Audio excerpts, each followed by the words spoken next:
Hello.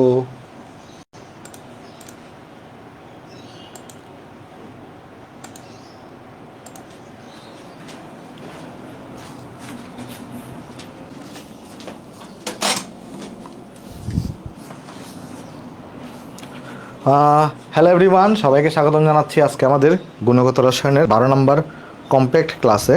ঠিক আছে, ওকে, ঠিক আছে, চলো আমরা তাহলে শুরু করি। একটু সরি, হ্যাঁ একটু সরি, একটু 10 মিনিট লেট হয়েছে। আসলে আমার একটা ফ্রেন্ড আজকে একটু বিদেশ চলে গেছে, তো যাচ্ছে, তো একটু বিদায় দিতে গেছিলাম, সবগুলো মিলে আসলে একটু লেট হয়ে গেছে। ঠিক আছে, ওকে, চলো আমরা তাহলে শুরু করি। সো ভাই, এটা কি আমাদের লাস্ট ক্লাস? দেখো, দ্রাব্যতা আর দ্রাব্যতার গুণফল, এখানে আরও কিছু পড়াশোনা আছে, সময়ায়ন, প্রভাব আর দ্রাবক নিষ্কাশন, সব এক ক্লাসে পড়ানো যায়, বাট ডিউরেশন একটু বড় হবে, তোমার একটু লোড হবে, তাই আমি 2টা ক্লাস রাখতেছি। অর্থাৎ আমাদের গুণগত রসায়নের মোট 13টা ক্লাস হবে। এটা লাস্ট ক্লাস না, এটা হচ্ছে সেকেন্ড লাস্ট ক্লাস। সো চলো আর কথা না বাড়াই শুরু করি, আসো। লাস্ট ক্লাস আমরা কিন্তু দ্রাব্যতা আর দ্রবণের প্রকারভেদ নিয়ে ডিটেলস আলোচনা করছিলাম। আজকে আমরা অনেকগুলো ম্যাথ সলভ করব, ঠিক আছে? ওয়ালাইকুম আসসালাম। হ্যাঁ, চলো আমরা শুরু করি, আসো শুরু করি। দেখো, আমাকে ফার্স্টে বলতেছে কি যে 35 ডিগ্রি সেলসিয়াস তাপমাত্রায় 1.25, আচ্ছা এটা আজকে আমাদের 1 নম্বর ম্যাথ। সো তুমি চাইলে নাম্বার, প্রশ্ন এখন তোলার দরকার নেই, জাস্ট নাম্বার দিয়ে দাও, ম্যাথগুলো তুমি নাম্বারিং করে করতে থাকো। বলছে 35 ডিগ্রি সেলসিয়াস তাপমাত্রায় 1.25 আপেক্ষিক গুরুত্বের, খেয়াল করে দেখো, তোমাকে অলরেডি কোয়েশনে কি দেওয়া আছে, আপেক্ষিক গুরুত্ব দেওয়া আছে, মানে রো দেওয়া আছে। তাহলে রো ইকুয়াল টু কত হবে? দ্রবণের ঘনত্ব রো ইকুয়াল টু হবে 1.25, জাস্ট গ্রাম পার ml তুমি এখানে অ্যাড করে দিবা। তাহলে এটা হচ্ছে কি বলতো, এটা হচ্ছে কার কার কার ঘনত্ব দেওয়া আছে? দ্রবণের তোমাকে এখানে ঘনত্ব দেওয়া আছে। এটা কিন্তু অ্যাকচুয়ালি দ্রবণের ঘনত্ব তোমাকে কোশ্চেনে দেওয়া আছে, ঠিক আছে? আচ্ছা, সেকেন্ডে কি বলছে যে 50 ml দ্রবণে, তাহলে দ্রবণের আয়তনও দেওয়া। কোনো দ্রবের 12.5 গ্রাম দ্রব দ্রবীভূত আছে, কোনো দ্রবে, দেখো ভালো করে বুঝে আসো, এটা কি দেওয়া আছে এখানে? বলছে এটা দ্রবণের আয়তন হচ্ছে এত, তাহলে এটা হচ্ছে দ্রবণের ভলিউম অফ দ্রবণ, তাহলে এটা আমি বলতে পারি ভলিউম অফ দ্রবণ। এত গ্রাম দ্রব দ্রবীভূত আছে, তাহলে এই যে আমার দ্রবের ভর দেওয়া আছে, তাহলে এটা অ্যাকচুয়ালি কি দেওয়া? এটা অ্যাকচুয়ালি দেওয়া দ্রবের ভর, এটা অ্যাকচুয়ালি দেওয়া দ্রবের ভর। কোয়েশ্চন কর বা দ্রবের ভর, যেটাকে আমরা আসলে ছোট হাতের এম দিয়ে ডিনোট করছিলাম। বলছে এই তাপমাত্রায় দ্রাব্যতা কত? দ্রাব্যতা কীভাবে, দ্রাব্যতা বের করার জন্য তোমাকে দ্রাবকের ভর লাগবে। দ্রাবকের ভর তুমি কীভাবে বের করবা? তুমি এখানে দ্রবের ভর জানো। তুমি যদি কোনো কারণে দ্রবণের ভর বের করতে পারো, তাহলে তোমার দ্রাবকের ভর বের করা একদমই সহজ। জাস্ট তুমি দ্রবণ থেকে দ্রবটা বাদ দিবা, তাহলেই হবে। সো কীভাবে করবা এখন দেখো, তো এখানে তুমি দ্রবণের ঘনত্বও জানো, দ্রবণের আয়তনও জানো, তাহলে ডেফিনেটলি তুমি এখানে, আমরা জানি রো ইকুয়াল টু m/v হয়ে থাকে। তাহলে আমি জানি না, আমরা সূত্র জানি রো ইকুয়াল টু কি, আমি লিখতে পারি রো অফ দ্রবণ ইকুয়াল টু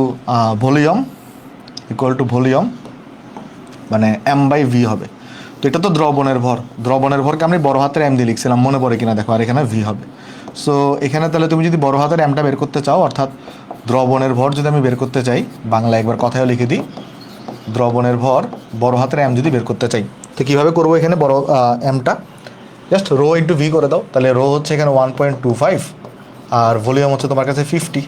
দেখো এইটা ml, এটা পার ml, তো ml কাটাকাটি যাবে, তাহলে আলটিমেটলি এখানে কত থাকবে? 50 ইন্টু 1.25, অর্থাৎ তোমার কাছে থাকবে 62.5 থাকবে, এবং ml কাটা গিয়ে এখানে আনসার থাকবে গ্রামে। সো এখানে তুমি যেটা বের করছো, এটা কি জিনিস বের করছো বলো তো? এটা বের করে ফেলছো তুমি হচ্ছে এখানে আমার কাছে দ্রবণের ভরটা বের করে ফেলছো। সো এখন তুমি দ্রবের ভরও জানো, দ্রবণের ভরও জানো, তাহলে কিন্তু ওই যে সরাসরি কিন্তু দ্রাব্যতার একটা সূত্রই আছে। দেখো, তোমাকে অলরেডি আমি দ্রাব্যতার কিন্তু সূত্র পড়াইছিলাম, মনে আছে? এস ইকুয়াল টু কি হইতো? দেখো এস ইকুয়াল টু কি ছিল? দেখো এস ইকুয়াল টু ছিল, উপরে বসাইতে তুমি দ্রবের ভর গুণন, এখানে করতে তুমি 100, নিচে করতে তুমি দ্রবণের ভর মাইনাস দ্রবের ভর m-m, এটা হইতো। সো এখানে যদি ভ্যালুগুলো বসায় দাও, তাহলে তুমি দ্রাব্যতা এখানে পেয়ে যাবা। দেখো দ্রাব্যতা এখানে কত আসবে, তো এখানে আমার দ্রবের ভর কত? দ্রবের ভর দেওয়া 12.5 গুণন 100, আর এখানে হচ্ছে 62.5 থেকে তুমি তাহলে এখানে 12.5টা বাদ দিবা। তাহলে দেখো এটা কত পেয়ে যাচ্ছে এখানে, এটা পেয়ে যাবা 12.5 ইন্টু 100 ডিভাইডেড বাই 62.5 মাইনাস 12.5। তাহলে এখানে চলে আসবে দ্রাব্যতা ইকুয়াল টু কত? 25। তাহলে দ্রাব্যতা ইকুয়াল টু তুমি 25ও বলতে পারো, অথবা 25 গ্রাম পানি, 25 গ্রাম পার 100 গ্রাম পানি, এভাবেও লিখতে পারো। অর্থাৎ দ্রাব্যতাটাকে তুমি শুধুমাত্র 25 এভাবে লিখলেও চলবে, বা সুন্দর হয় বেশি আরও 25 গ্রাম পার 100 গ্রাম পানি, এভাবেও লিখতে পারো। সো ওকে, দুইভাবে লিখলেই হবে। তো এটা হচ্ছে তোমার কাছে এখানে আনসার। আমাকে একটু কমেন্টে জানাও যে এই ম্যাথটা তোমরা সবাই এখানে বুঝতে পারছো কিনা। এই ম্যাথটা কি সবার এখানে বোঝা গেছে? কি বলছে কোয়েশ্চনে? ওকে, ঠিক আছে। নিজে যখন ম্যাথ করো তখন তুমি পারো না, তাহলে এটা দিয়ে বুঝতে হবে যে কনসেপ্টটা তোমার হয়তো এখনও ক্লিয়ার হয় নাই, বা ম্যাথটা হয়তো তুমি এখনও ফিল করতে পারতেছো না।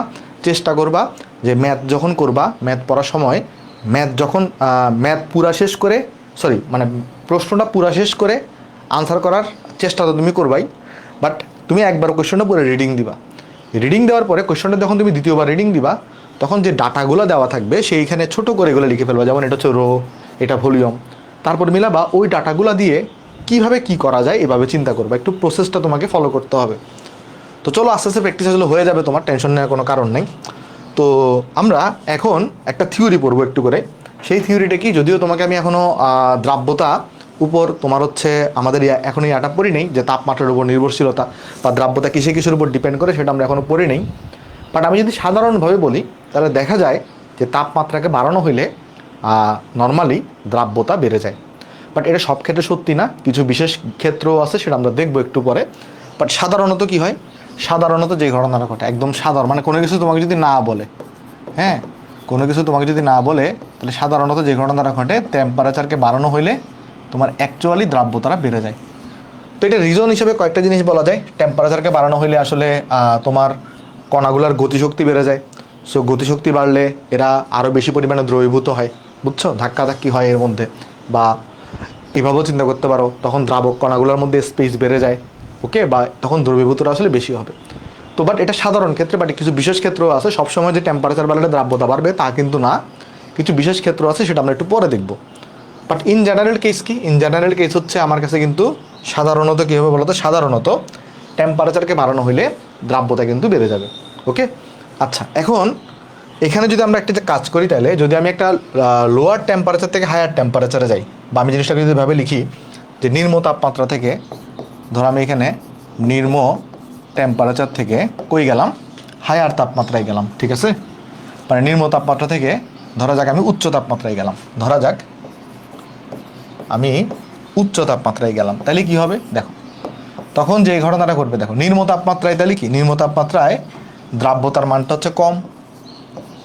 দেখো তাহলে এটা যদি S1 হয় নিম্ন তাপমাত্রায় দ্রাব্যতা, এটাকে তুমি যদি S2 বলো উচ্চ তাপমাত্রায় দ্রাব্যতা, যেহেতু সাধারণভাবে আমি বললাম তাপমাত্রা বাড়ানো হলে সাধারণত দ্রাব্যতা বাড়ে।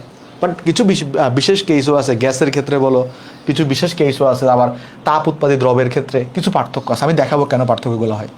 বাট নর্মাল কেস আমি চিন্তা করলে টেম্পারেচার বাড়লে দ্রাব্যতা বাড়ে। তো যেহেতু এখানে টেম্পারেচারটা কম, মানে এখানে যেহেতু নিম্ন তাপমাত্রা, তাহলে ডেফিনেটলি এখানে দ্রাব্যতাটা কম। এখানে যেহেতু উচ্চ তাপমাত্রা, তাহলে এখানে দ্রাব্যতাটা বেশি। এই কথাটার মানে কি, এই কথাটার মানে হচ্ছে তুমি যদি নিম্ন তাপমাত্রা থেকে উচ্চ তাপমাত্রায় যাও, তাহলে তোমার দ্রবণে দ্রাব্যতা বেড়ে যাবে। অর্থাৎ তোমার ওই দ্রবণে এখন আরও বেশি পরিমাণে তুমি দ্রব্য অ্যাড করতে পারবা। তাহলে নিম্ন তাপমাত্রা থেকে উচ্চ তাপমাত্রায় গেলে দ্রাব্যতা বেড়ে যায়, আর দ্রাব্যতা বেড়ে যায় এই কথাটার অর্থ হইল তুমি যদি এবারে ওই উচ্চ তাপমাত্রায় সম্পৃক্ত দ্রবণ তৈরি করতে চাও, তাহলে তোমাকে আরও এক্সট্রা দ্রব্য অ্যাড করতে হবে। ধরো নিম্ন তাপমাত্রায় তোমার কাছে কথার কথা 25 ডিগ্রি সেলসিয়াস তাপমাত্রায় 10 গ্রাম দ্রব্য নিয়ে তোমার ধরো সম্পৃক্ত দ্রবণ তৈরি হয়েছে।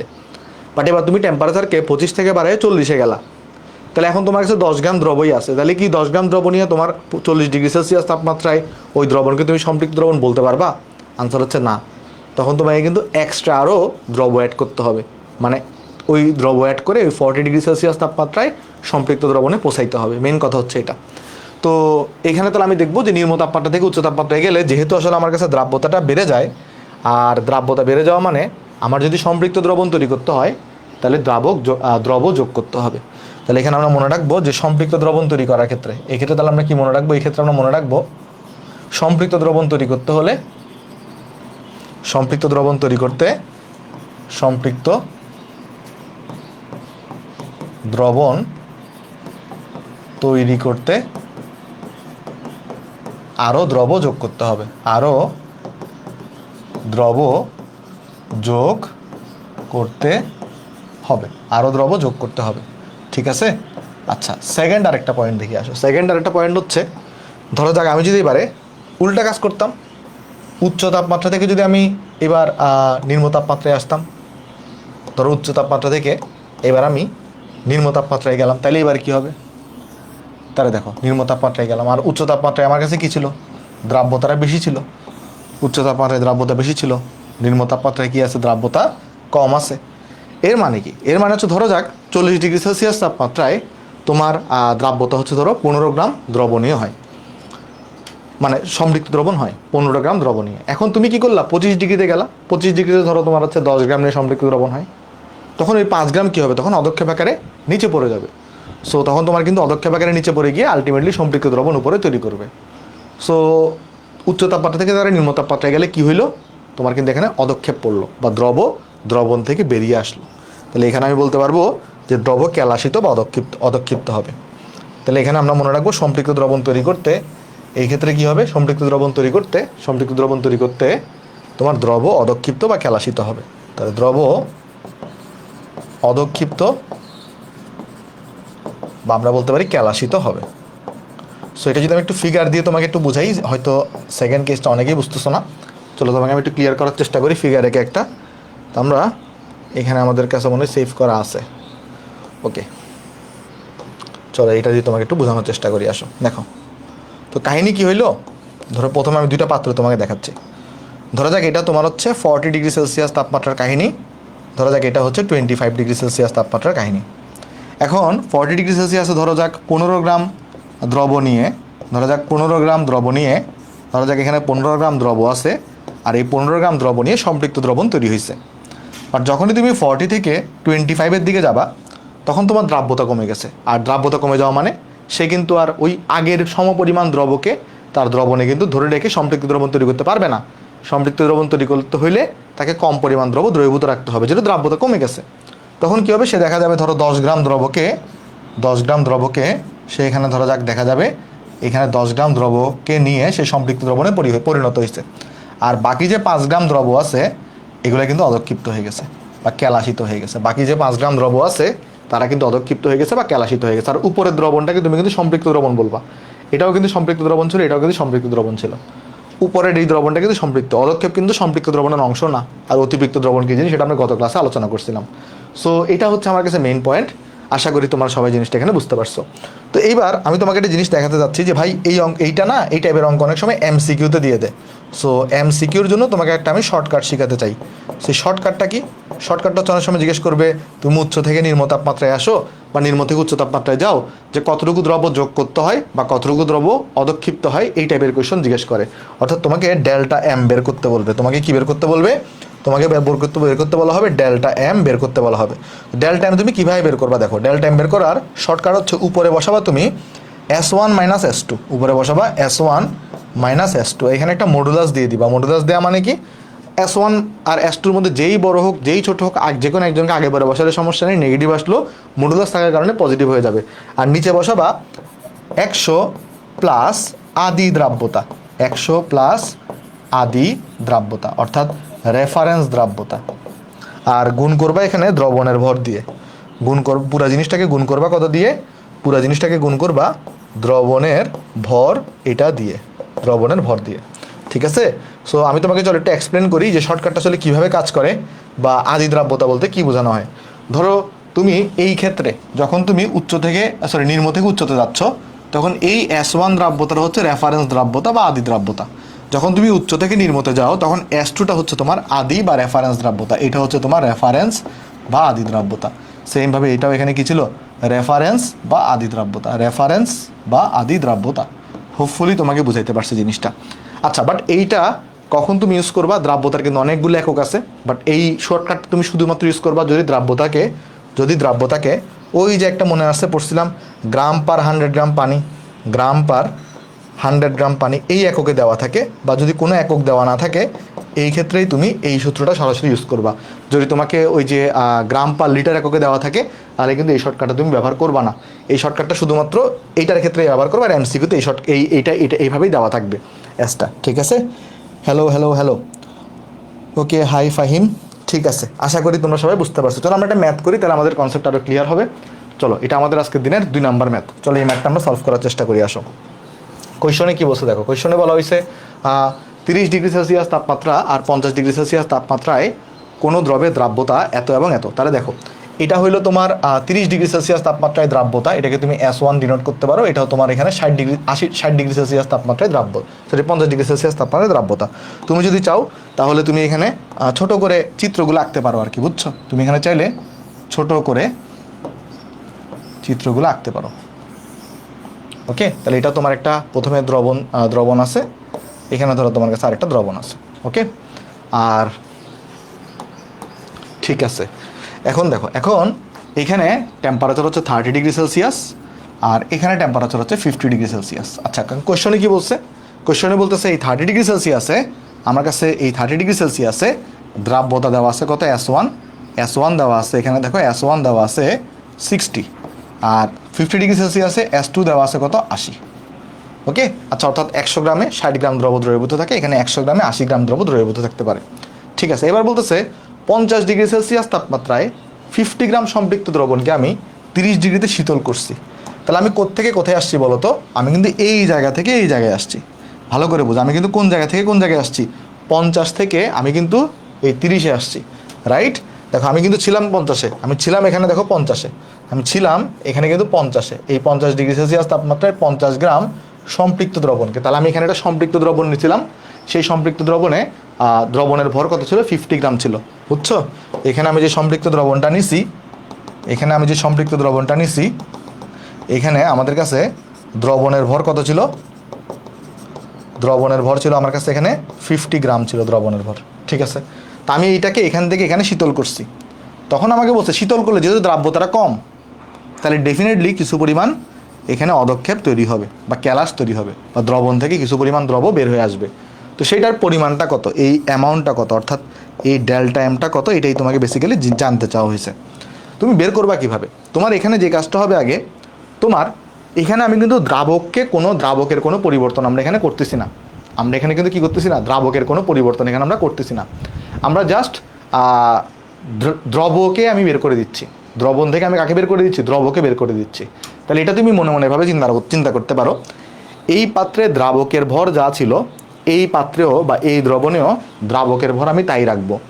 জাস্ট এখানে দ্রবের ভরটা চেঞ্জ হয়ে যাবে, আর দ্রবের ভর এখানে ডেফিনেটলি কমে যাবে এই দ্রবণে থাকা দ্রবের ভর, কারণ অবশিষ্ট দ্রবগুলা তোমার এখানে অদক্ষেপ আকারে জমা হয়ে গেছে। ঠিক আছে, যেহেতু এখানে দ্রাব্যতা কমে গেছে, ডেফিনেটলি দ্রবণার তাইলে ওই সেম পরিমাণ দ্রাবক তাহলে আর ওই পরিমাণ দ্রবকে ধরে রাখতে পারবে না।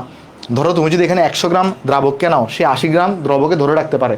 যেহেতু এখানে তোমার 60 হয়ে গেছে, তাহলে এই তাপমাত্রায় 100 গ্রাম দ্রাবক কিন্তু 80 গ্রাম দ্রব ধরে রাখতে পারে না, সে কিন্তু 60 গ্রাম দ্রবকে ধরে রাখতে পারে দ্রবণের মধ্যে, আর বাকি 20 গ্রামকে সে কিন্তু এখানে অদক্ষেপ করবে, তৈরি করবে। তাহলে এখানে আমি দ্রাবকটাকে সেম ধরে নিব।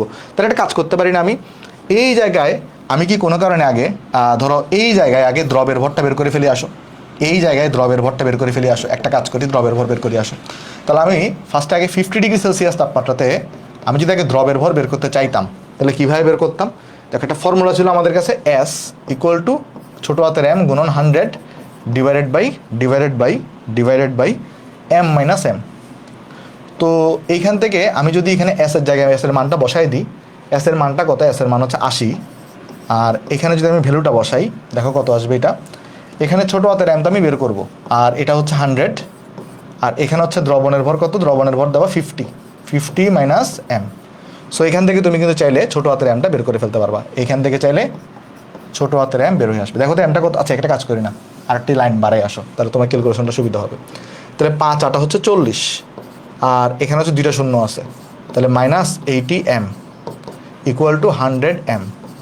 তাহলে এখান থেকে আমি চাইলে এমটা বের করে ফেলতে পারি। দেখো তো এমটা কত আসবে? এখানে এম আসবে, এখানে হ্যাঁ ভাই, এই ক্লাসগুলো, ওয়ালাইকুম আসসালাম, এই ক্লাসগুলো করলেই ফুল চ্যাপ্টার হলে কভার হয়ে যাবে। আমি রিকমেন্ড করি তুমি এই ক্লাসগুলোই করো, তোমার আর ডিটেল ওই 27-28টা ক্লাস করার দরকার নাই। তুমি শুধুমাত্র এই 13টা ক্লাস করলে পুরো গুণগত রসায়ন তোমার কমপ্লিট হয়ে যাবে। তাহলে 4000 ডিভাইডেড বাই 180, তাহলে এখানে আসবে 22.22 গ্রাম। তার মানে এই যে আমার কাছে দেখতেছো 50 গ্রাম দ্রবণ ছিল, এই 50 গ্রাম দ্রবণের মধ্যে কিন্তু আমার দ্রব আছে কতটুকু? আমার দ্রব আছে 22.22 গ্রাম, রাইট? তাহলে এখানে আমি দ্রবের ভর পেয়ে গেছি। তার মানে আমি এখানে কি পেয়ে গেছি? আমার কাছে এখানে আগে আমার কাছে দ্রব ছিল কত? তাহলে এটা আমরা পেয়ে গেছি, দ্রব ছিল 22.22 গ্রাম। তাহলে আমি কি এখান থেকে বের করে ফেলতে পারি না যে ভাই তোমার দ্রাবক কতটুকু ছিল? দ্রাবক তাহলে থাকবে এখানে ওই 50 থেকে, তাহলে তুমি 22.22কে বাদ দাও, তাহলে তোমার কাছে এখানে থাকবে দেখো কত? এখানে থাকবে 50 থেকে 22.22 বাদ দাও, তাহলে এখানে থাকবে তোমার কাছে 27.78 গ্রাম। বুঝলাম ভাই। আর আপনি বলছেন দ্রাবকটাকে সেমই রাখবো, এখন আমি দেখবো সেম পরিমাণ দ্রাবক কত দ্রবকে ধরে রাখতে পারে। আমি এখন কি চেক করব, আমি এখন চেক করব যে সেম পরিমাণ দ্রাবক, যেহেতু আমি দ্রাব্যতাটাকে এখানে দ্রাবকের রেসপেক্টে প্রকাশ করতেছি 100 গ্রাম পানির রেসপেক্টে, তাহলে আমি যেটা করব ওই দ্রাবকের ভরটাকে আমি দুই পাত্রেই সেম রাখবো। যদি আমি দ্রাব্যতাকে গ্রাম পার লিটার এককে প্রকাশ করতাম, তখন আমি সেই ক্ষেত্রে দুই পাত্রে দ্রবণের আয়তনটাকে সেম রাখতাম। একটু পরে সেম একটা আমি করাই দিব, এখন টেনশন নেওয়ার দরকার নেই। তাহলে আমি কি বললাম, যেহেতু আমি দ্রাব্যতাটাকে দেখো, দ্রাব্যতা 80 মানে কি 80 গ্রাম পার 100 গ্রাম পানি, মানে আমি দ্রাবকের রেসপেক্টে দ্রাব্যতাটা বের করতেছি। তাহলে আমি দ্রাবকের ভর বের করে ফেললাম 27.78। তাহলে এই এতটুকু দ্রাবকে দ্রব ধরে রাখতে পারে এতটুকু এই দ্রাব্যতা নিয়ে। তাহলে আমি দেখবো এখন এই দ্রাবকটাই কতটুকু দ্রবকে দ্রবণে ধরে রাখতে পারে।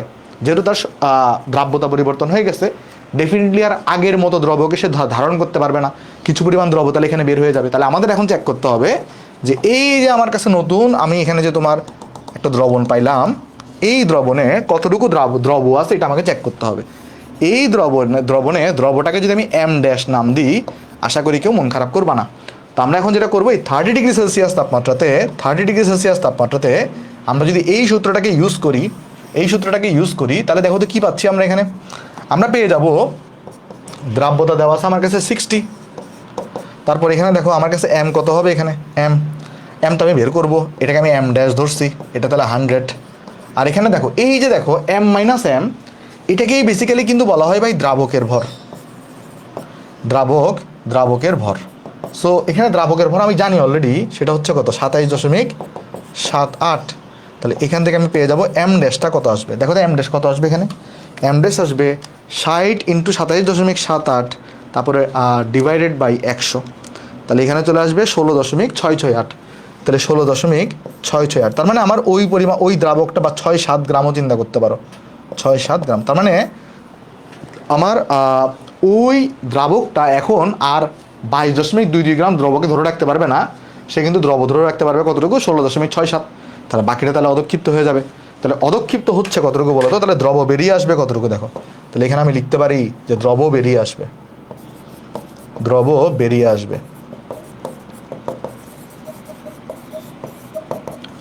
কতটুকু, 22.22 ছিল, এখান থেকে তাহলে 16.67 বাদ গেছে। তাহলে দেখো এটা কত আসে, 22.22 থেকে 16.67 বাদ দাও, তাহলে থাকে 5.55 গ্রাম। তাহলে এতটুকু দ্রব তোমার কাছে এখানে বের হয়ে আসবে। বুঝছো সবাই অঙ্কটা? সবাইকে অঙ্কটা বোঝা গেছে? একটু করে আমাকে জানাবা যে অঙ্কটা তুমি বুঝতে পারছো কিনা। এটা হচ্ছে তোমার কাছে আনসার। বলো অঙ্কটা বুঝতে পারছো কিনা। ক্লিয়ার সবার? ওকে, হ্যাঁ, এর থেকে 13টা ক্লাস এখন কি কমপ্লিট থেকে করবো নাকি তুমি কমপ্লিট থেকে করো? আল মুত্তাকি যদি তুমি আগের 13টা ক্লাস করো, তাহলে আর পুরো বাকি 14টা ক্লাস করার দরকার নাই। এই কমপ্লিট ক্লাসে ওই লেকচারের ওই টপিকের পর থেকে কমপ্লিট ক্লাসগুলো করতে থাকো, তাহলে তোমার কভার হয়ে যাবে। চলো আমরা নেক্সট অঙ্কে যাই। আসো আমরা 3 নম্বর অঙ্কটা সলভ করি। কারণ কমপ্লিট ক্লাস আমি চেষ্টা করতেছি যতটা মানে কম্প্যাক্টভাবে তোমাদেরকে করানো যায়। মানে এমন না যে আমি খুব তাড়াহুড়ো করতেছি না, আস্তে ধীরেই তোমাকে পড়াচ্ছি, বাট সবগুলাই তোমাকে পড়াই দিচ্ছি। ঠিক আছে? ওকে, চলো আমরা তাহলে এই ম্যাথটা দেখি কি বলছে। দেখো এখানে এটাই দেখো, এই দ্রাব্যতার ম্যাথই, বাট একটু টেকনিক্যাল ম্যাথ টাইপের। বলছে 60°C তাপমাত্রায় এবং 30°C তাপমাত্রায় কোনো লবণের দ্রাব্যতা যতক্ষণ। এবার দেখো দ্রাব্যতাটাকে কিন্তু আর ওই যে গ্রাম পার 100 গ্রাম পানি ওই এককে দেওয়া নাই, এবার দ্রাব্যতাটাকে একটু ভিন্ন এককে দিচ্ছে। আর এখানে কিন্তু শর্টকাট অ্যাপ্লাই করা যাবে না। আচ্ছা একটা কাজ করি তো, এই অঙ্কটা আমি শর্টকাটও কিন্তু চাইলে করতে পারি। যেমন তুমি যদি এখানে যদি ইউজ করতা, এখানে তুমি কিন্তু ডিরেক্ট এখানে তুমি ডেল্টা এমটা বের করে ফেলতে পারতা, জানো? ডিরেক্ট ডেল্টা এম বের করে ফেলতে পারতা। ভাই কীভাবে একটু দেখান তো আমাকে। দেখো এখানে ডেল্টা এম যদি আমি ডিরেক্ট বের করতাম কি আসতো জানো? দেখো S1 - S2 করো তো কত ছিল এখানে S1 আর S2 60 আর 80। তাহলে তুমি 80 থেকে তাহলে 60 বাদ দাও, 80 থেকে যে কোনো একটা থেকে বাদ দিলে হবে, মডুলাস তো আলটিমেটলি পজিটিভই আসবে। 100 প্লাস কি হয় রেফারেন্স দ্রাব্যতা। আচ্ছা রেফারেন্স দ্রাব্যতা এখানে কত? তুমি এখান থেকে আসছো, তাহলে এইটা হচ্ছে রেফারেন্স দ্রাব্যতা। 80 হচ্ছে রেফারেন্স দ্রাব্যতা, 50 থেকে 30 আসছো, তাহলে 80 হচ্ছে তোমার রেফারেন্স দ্রাব্যতা 80। তাহলে 80 এখানে বসাও। দ্রবণের ভর কত ছিল? 50 গ্রাম দ্রবণ নিয়েছিল তুমি। দেখো এখানে দ্রবণের ভর কত দিয়েছিল? 50 গ্রাম দ্রবণ নিয়েছিল। তাহলে এখানে তুমি ইউজ করে দেখো, এটাই আনসার আসবে। 80 তাহলে 20 / 180 × 50। তাহলে এটা আসবে 5.56 গ্রাম আসছে, বা 55 যেটাই বলো তুমি, 5.556 অ্যাকচুয়ালি। তো এটাই কিন্তু দেখো হুবহু সেম টু সেম আনসার পেয়ে গেছো, বাট এটা তুমি এমসিকিউতে অ্যাপ্লাই করবা, রিটার্নে এটা অ্যাপ্লাই করা যাবে না, ঠিক আছে? এমসিকিউতে অ্যাপ্লাই করবা শুধু। চলো এই অঙ্কটা পড়ে আসো। তাহলে এখন দেখো সেমভাবে আমাকে বলতেছে এবার উচ্চতর তাপমাত্রায় প্রস্তুত ওই লবণের 450 গ্রাম সম্পৃক্ত দ্রবণকে তুমি কোথায় আনছো? 30 ডিগ্রি সেলসিয়াসে শীতল করছো, তাহলে কত গ্রাম কেলাসিত হবে? আর 60 ডিগ্রি সেলসিয়াসে প্রস্তুতকৃত দ্রবণের আপেক্ষিক গুরুত্ব তোমাকে দেওয়া আছে। সো অনেক কঠিন লাগতে পারে তোমার, বাট ম্যাথটা একদম ইজি। তুমি যেটা করবা আগে, এই যে আগের মতো আমরা চলো চিত্র আঁকি ফেলে আসো। আমরা চলো এখানে ওই দুইটা পাত্র আঁকবো, এখানে আর কিছুই না, আগের মতো আমরা আঁকাবো, একদম আগের মতো হুবহু আঁকাবো। তাহলে দুইটা পাত্রকে এখানে আমরা আঁকছি, ঠিক আছে? ওকে, এবার দেখো এবার কাহিনী কি দেওয়া আছে এখানে। এখানে দিছে আমার কাছে এটা কত, দেখো এটা তোমার হচ্ছে 60 ডিগ্রি সেলসিয়াস, এটা তোমার কাছে এখানে 30 ডিগ্রি সেলসিয়াস। এরপরে কি বলছে, 60 ডিগ্রি সেলসিয়াসে এইখানে দ্রাব্যতাটা দেওয়া আছে কত, এখানে দ্রাব্যতা দেওয়া 50 গ্রাম পার লিটার, আর এখানে দ্রাব্যতা দেওয়া কত, এই দ্রাব্যতা দেওয়া 42 গ্রাম পার লিটার। এই কথাটার মানে কি, 1 লিটার যদি তুমি এখানে দ্রবণ নাও, তাহলে 1 লিটার দ্রবণে সম্পৃক্ত অবস্থায় 50 গ্রাম দ্রব দ্রবীভূত থাকতে পারে। আর এই কথাটা মানে হচ্ছে 1 লিটার দ্রবণে 42 গ্রাম দ্রব তোমার হচ্ছে যে দ্রবীভূত থেকে সম্পৃক্ত দ্রবণ তৈরি করে। এখন তুমি এখানে দ্রবণের ভর কত নিয়েছিলে বলো তো? আচ্ছা একটা জিনিস বলো, তুমি কোত্থেকে কোথায় আসছো? তুমি কিন্তু এখানে দেখো, ভালো করে দেখো, তুমি উচ্চতর তাপমাত্রা থেকে 30 ডিগ্রি সেলসিয়াসে শীতল করছো, তার মানে উচ্চ থেকে নিম্নতে আসছো। তাহলে তুমি এখান থেকে এখানে গেছো, ঠিক আছে? তাহলে তুমি এখান থেকে এখানে গেছো, ওকে? আচ্ছা এবার বুঝো, তুমি গেছো কিন্তু এখান থেকে এখানে, ভালো কথা। আর তোমার কাছে এখানে এখানে যদি তুমি দ্রবণটা নিছিলা,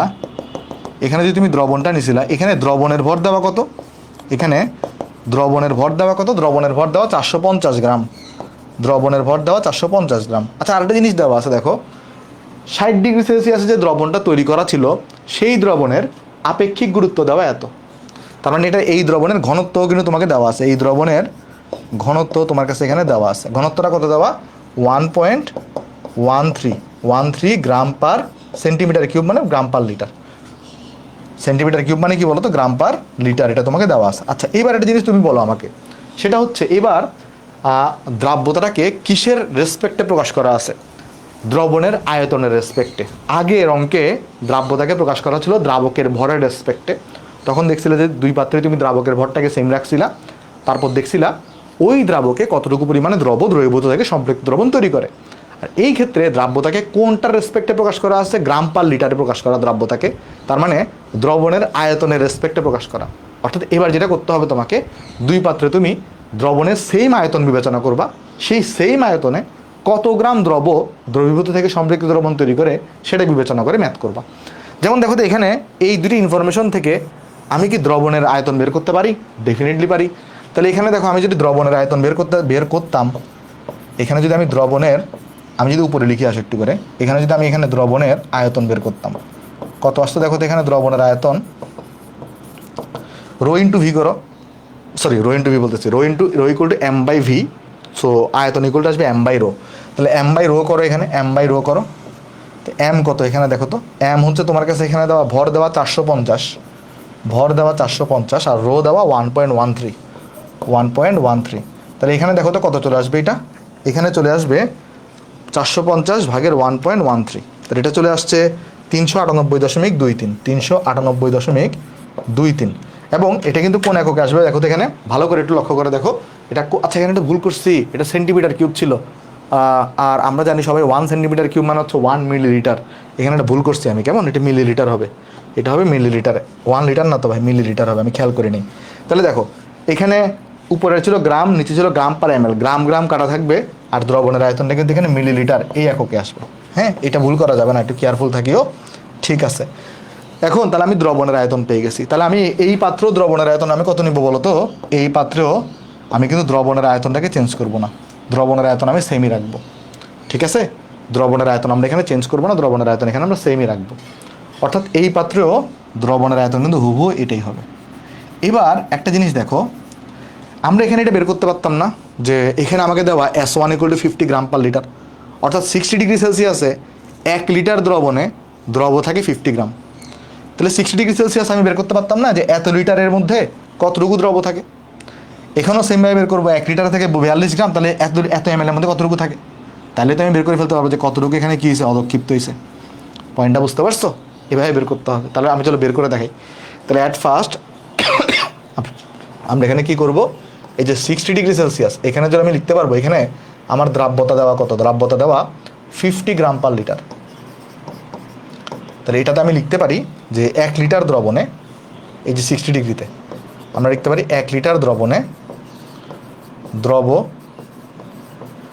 দ্রবীভূত আছে তোমার কত, সেটা হচ্ছে 50 গ্রাম, 50 গ্রাম। আর তোমার কাছে দ্রবণের আয়তন কত ছিল, দ্রবণের আয়তন ছিল 0.39823 লিটার। তাহলে সুতরাং 0.39823 লিটার দ্রবণে দ্রবীভূত আছে কতটুকু দেখো তো।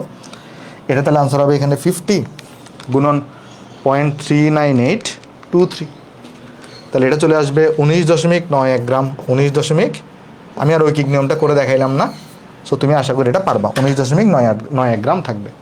তার মানে এই দ্রবণে এখানে দ্রব আছে কতটুকু বের করে ফেললাম আমরা এখানে বের করে ফেললাম, এখানে দ্রব আছে কতটুকু, আমার দ্রব আছে 19.91 গ্রাম। ঠিক আছে, ওকে।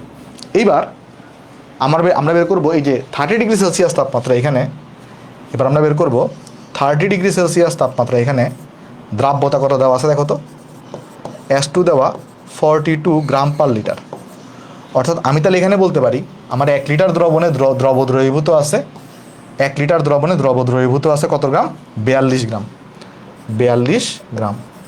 তাহলে এখান থেকে বের করে ফেলতে পারি না যে এত লিটারের মধ্যে কতটুকু থাকবে, তাহলে এখানে বের করে ফেলতে পারি এত লিটারের মধ্যে কতটুকু থাকবে।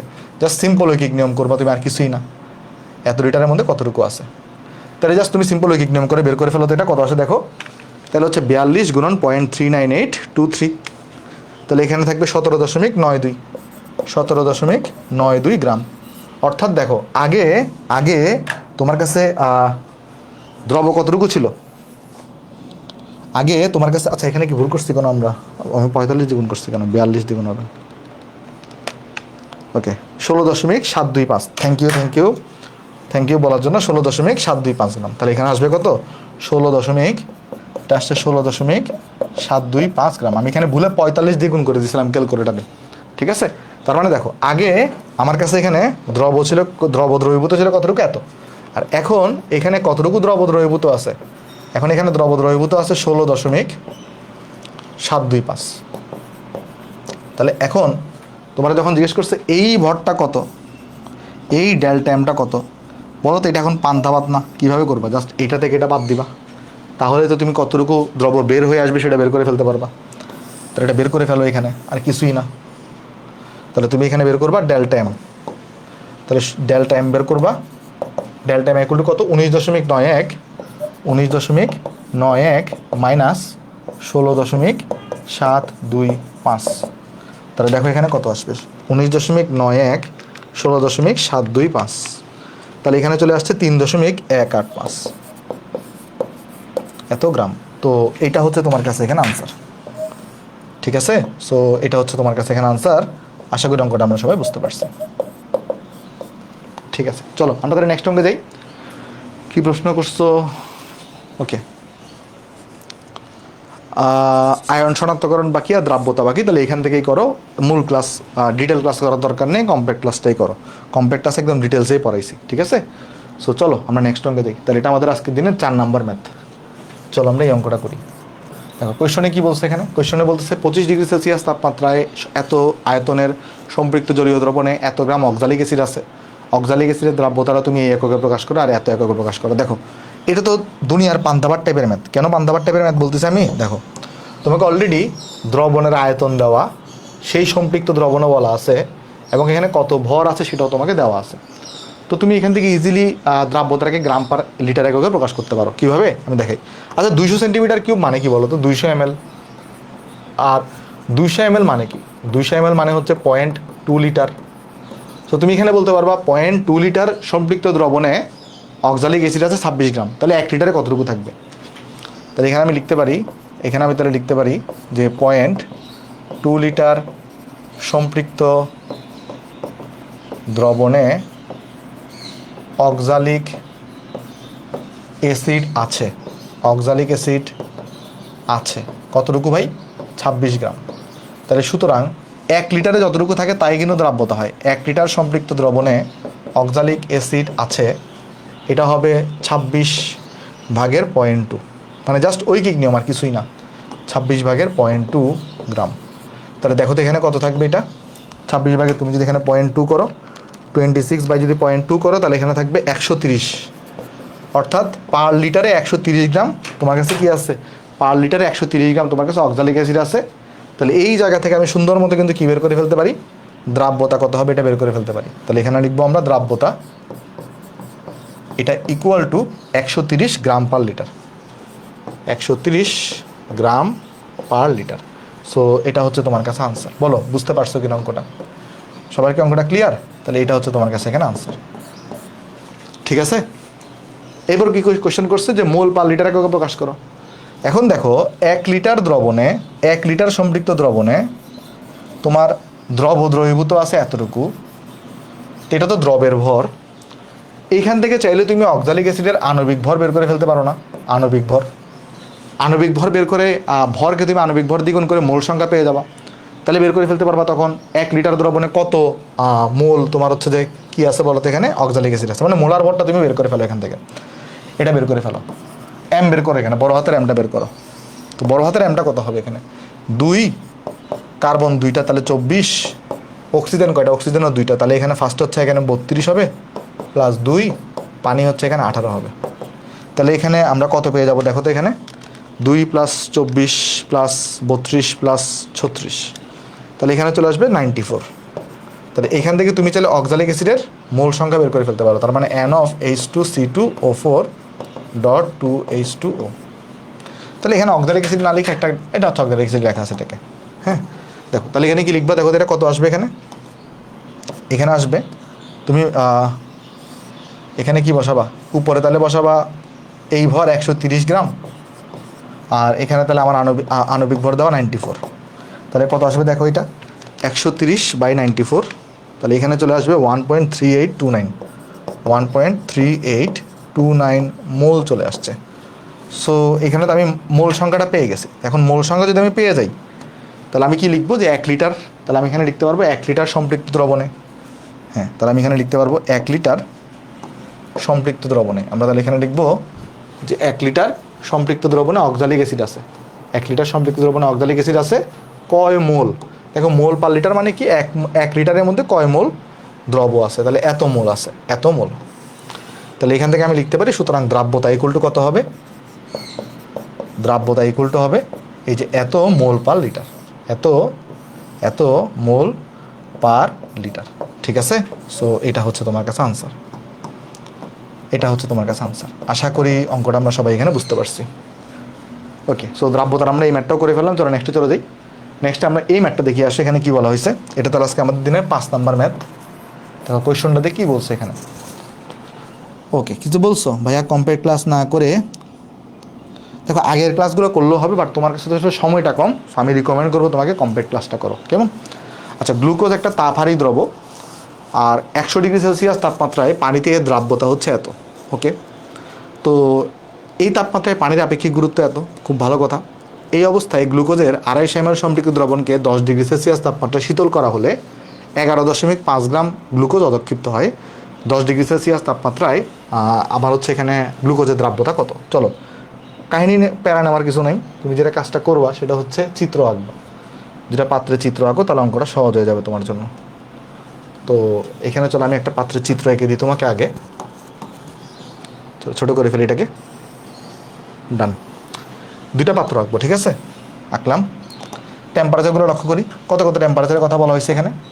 একটা হচ্ছে তোমাকে বলছে 100 ডিগ্রি সেলসিয়াস, তাহলে 100 ডিগ্রি সেলসিয়াসকে একটা পাত্রের উপরে লিখো। আরেকটা হচ্ছে তোমার কাছে 10 ডিগ্রি সেলসিয়াস।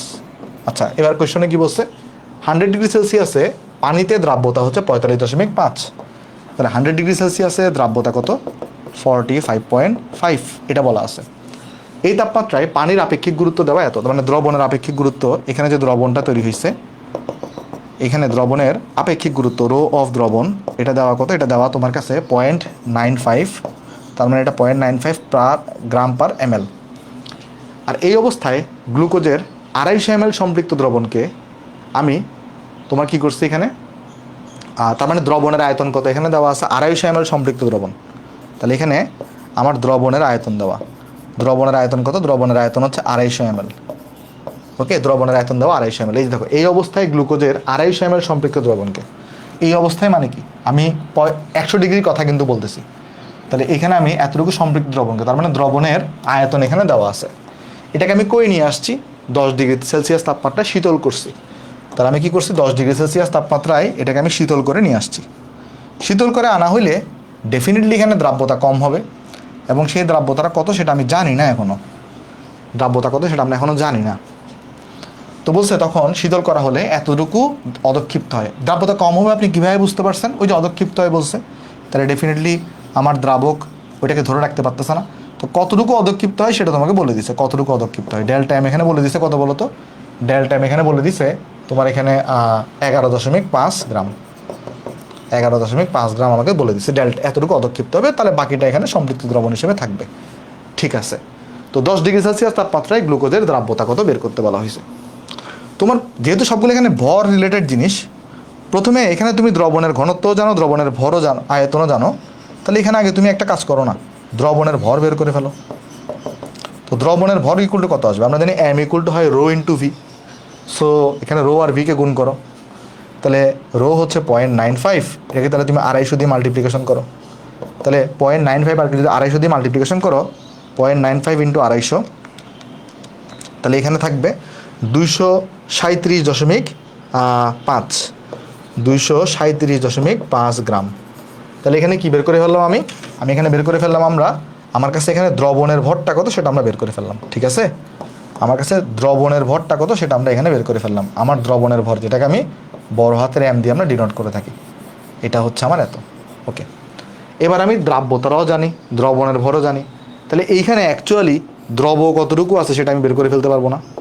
এখানে অ্যাকচুয়ালি দ্রব কতটুকু আছে আমি বের করে ফেলতে পারবো ওই সূত্র দিয়ে। চলো বের করি আসো। তো দ্রবের জন্য আমরা কীভাবে বের করবো, এখানে ওই যে আমাদের কোন সূত্র ইউজ করবো আমরা এখানে, এই যে আমরা তাহলে 100 ডিগ্রি সেলসিয়াস তাপমাত্রাতে ওই এস এর ফর্মুলাটা ইউজ করতেছি। তাহলে এখানে এস কত দেওয়া, এস দেওয়া দেখো 45.5 দেওয়া। এখানে তাহলে আমার কাছে দ্রবের ভরটা বের করতে হবে, রাইট, দ্রবের ভর বের করতে হবে। দ্রবের ভর আমি জানি না, তাহলে এম গুণন 100। আর এখানে দ্রবণের ভর কত বের করছো তুমি, 237.5 বের করছো, 237.5 বের করছো, মাইনাস ছোটো হাতের এম। তাহলে এখানে তুমি ক্যালকুলেশন করবা, কত দেখো ক্যালকুলেশন করলে কি আসবে এখানে, তাহলে এখানে 237.5 গুণন 45.5, তাহলে এটা চলে আসবে। আমি যদি নর্মাল মোডে করি এটাকে, আচ্ছা একটা সেকেন্ড, নর্মাল মোডে নিই এটাকে, তাহলে আগে 237.5 গুণন 45.5, তাহলে এটা আসছে 10,806.25 মাইনাস 45.5 এম প্লাস এখানে আসবে 100 এম। তাহলে এখান থেকে যদি আমি এম বের করি তাহলে আমার কাজ হয়ে যাবে। দেখো কত আসবে এমটা, এত ডিভাইডেড বাই 145.5। সো এখানে চলে আসছে আমার কাছে 74.2697, 74.2697 গ্রাম। তার মানে আমি কিন্তু পেয়ে গেছি এখন এই 100 ডিগ্রিতে আমার কাছে দ্রব কতটুকু ছিল। তাহলে আমরা পেয়ে গেলাম এই 100 ডিগ্রিতে আমার কাছে দ্রব কতটুকু ছিল। সেই দ্রব ছিল কতটুকু বলো তো, 74.2697, 74.2697 গ্রাম। এবার দেখো আমি কিন্তু এখন চাইলে বের করে ফেলতে পারি এই 10 ডিগ্রিতে তাহলে দ্রব কতটুকু আছে। দেখো ওই 74.2697 যাই আছে তার থেকে 11.5 গ্রাম এখানে অদক্ষেপ পড়ছে, তাহলে বাকিটা তো দ্রবণে রয়ে গেছে। তাহলে বাকি দ্রব পরিমাণটা কত, তাহলে এখানে এই যে আমার কাছে এখান থেকে তাহলে বের করে ফেলতে পারি না, এই যে 74.2697 মাইনাস 11.5, তাহলে এখানে দ্রব কতটুকু আছে সেটা আমি বের করে ফেলতে পারি। কত আসবে দেখো, 74.2697 মাইনাস 11.5, তাহলে এটা আসবে 62.7697 গ্রাম। তাহলে এতটুকু দ্রব তোমার এখানে আছে। আর এখানে যেহেতু আমরা দ্রাব্যতাটাকে দ্রাবকের রেসপেক্টে প্রকাশ করতেছি, তাহলে আমরা দুই পাত্রেই কী রাখবো, সেম পরিমাণে দ্রাবক রাখবো। তা আমি অলরেডি এইখানে দ্রবণের ভরও জানি, দ্রবের ভরও জানি, তাহলে এখান থেকে আমি দ্রাবকের ভর বের করার কোনো ব্যাপার না। তাহলে একটা কাজ করি, আমরা এখানে চলো দ্রাবকের ভরটা বের করে ফেলে আসো। তাহলে এখানে আসো, আমি দ্রাবকের ভরটা বের করে আসো। তো দ্রাবকের ভর কত আসবে এখানে, দ্রাবকের ভর আসবে, দ্রবণের ভর হচ্ছে 237.5 মাইনাস দ্রবের ভর কত 74.2697। তাহলে এখান থেকে দেখো দ্রবের ভর কত আসবে 237.5 মাইনাস 74.2697, তাহলে এটা চলে আসবে 163.23 গ্রাম। তাহলে এটাতে কী বের করলাম আমি দ্রাবকের ভর বের করলাম। তাহলে এইখানে যেই দ্রাবকটা থাকবে সেম পরিমাণ দ্রাবক আমি এখানেও চিন্তা করব। তাহলে এখানে দ্রাবকের ভর এত, দ্রাবকের ভরও জানি, দ্রবের ভরও জানি। তাহলে এই 10 ডিগ্রি সেলসিয়াস তাপমাত্রায় আমাকে দ্রাব্যতা বের করা কেউ ঠেকাইতে পারবে না। তাহলে 10 ডিগ্রি সেলসিয়াস তাপমাত্রাতে আমার দ্রাব্যতা S2 টাকা কত হবে, এটা তাহলে হবে আমার কাছে উপরে বসাবা, তুমি উপরে বসাবা দ্রবের ভর। দ্রবের ভর কত বের করছো এখানে, এই যে 62.7697, নিচে বসাবা দ্রাবকের ভর। দ্রাবকের ভর কত 163.23। তাহলে এরপরে তুমি কি করবা 100 দিয়ে মাল্টিপ্লাই করবা, 100 দিয়ে এখানে মাল্টিপ্লাই করবা, তারপর দেখো দ্রাব্যতা কত চলে আসে। দেখো 62.7697 ইন্টু 100 ডিভাইডেড বাই 163.23, তাহলে এখানে চলে আসবে 38.45। তাহলে দ্রাব্যতা হচ্ছে এত। ঠিক আছে, সো এইটা হচ্ছে তোমার কাছে এখানে আনসার, এটা হচ্ছে আমার কাছে এখানে আনসার। আশা করি অঙ্কটা আমরা সবাই এখানে বুঝতে পারছি, কারো এখানে কোনো ডাউট বা সমস্যা নেই। চলো আমরা তাহলে নেক্সটে যাই। নেক্সটে আমরা এখন আলোচনা করব দ্রাব্যতার নির্ভরশীলতা, মানে দ্রাব্যতা কিসের উপর ডিপেন্ড করে। দেখো কয়েকটা বিষয়ের উপর ডিপেন্ড করে।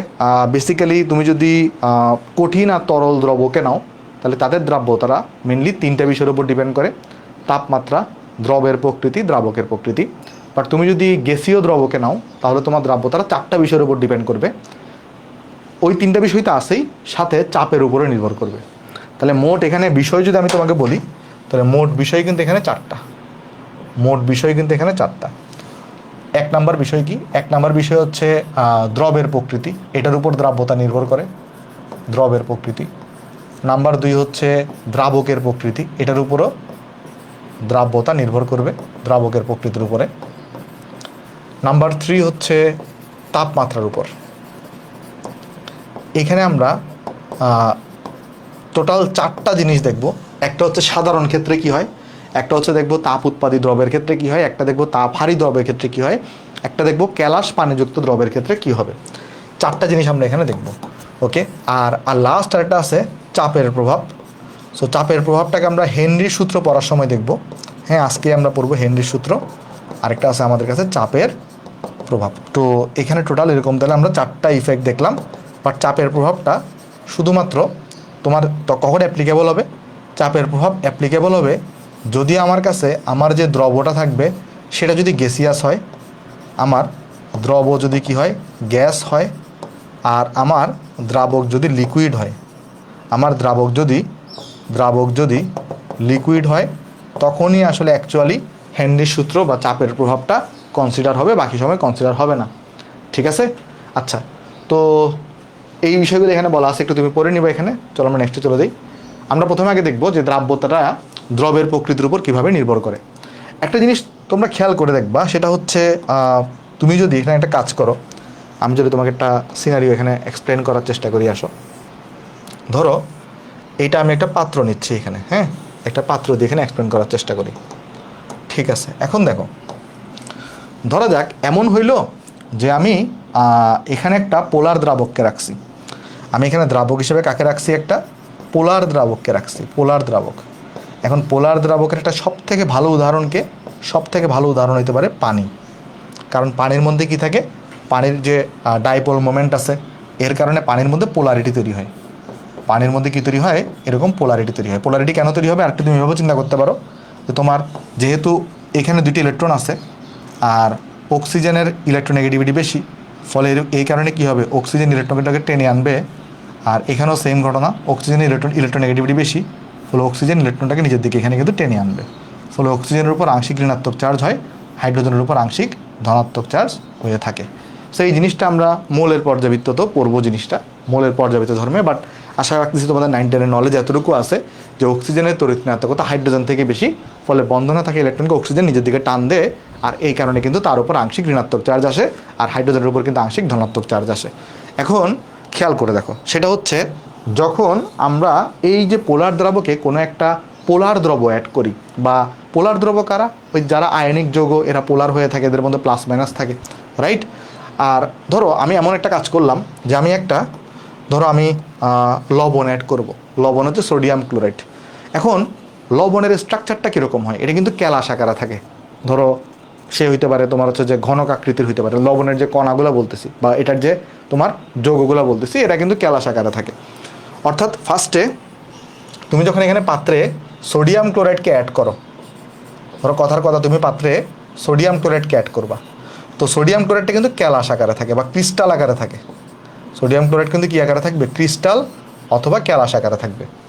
তাহলে ফার্স্টে কী হয়, এখানে ধরো তুমি এখানে সোডিয়াম ক্লোরাইড অ্যাড করতেছো, তুমি এখানে সোডিয়াম ক্লোরাইড অ্যাড করতেছো, সো সোডিয়াম ক্লোরাইডটা কিন্তু এখানে এই যে ক্যালাস বা ক্রিস্টাল আকারে আছে। ওকে, সোডিয়াম ক্লোরাইডটা ক্যালাস বা ক্রিস্টাল আকারে আছে।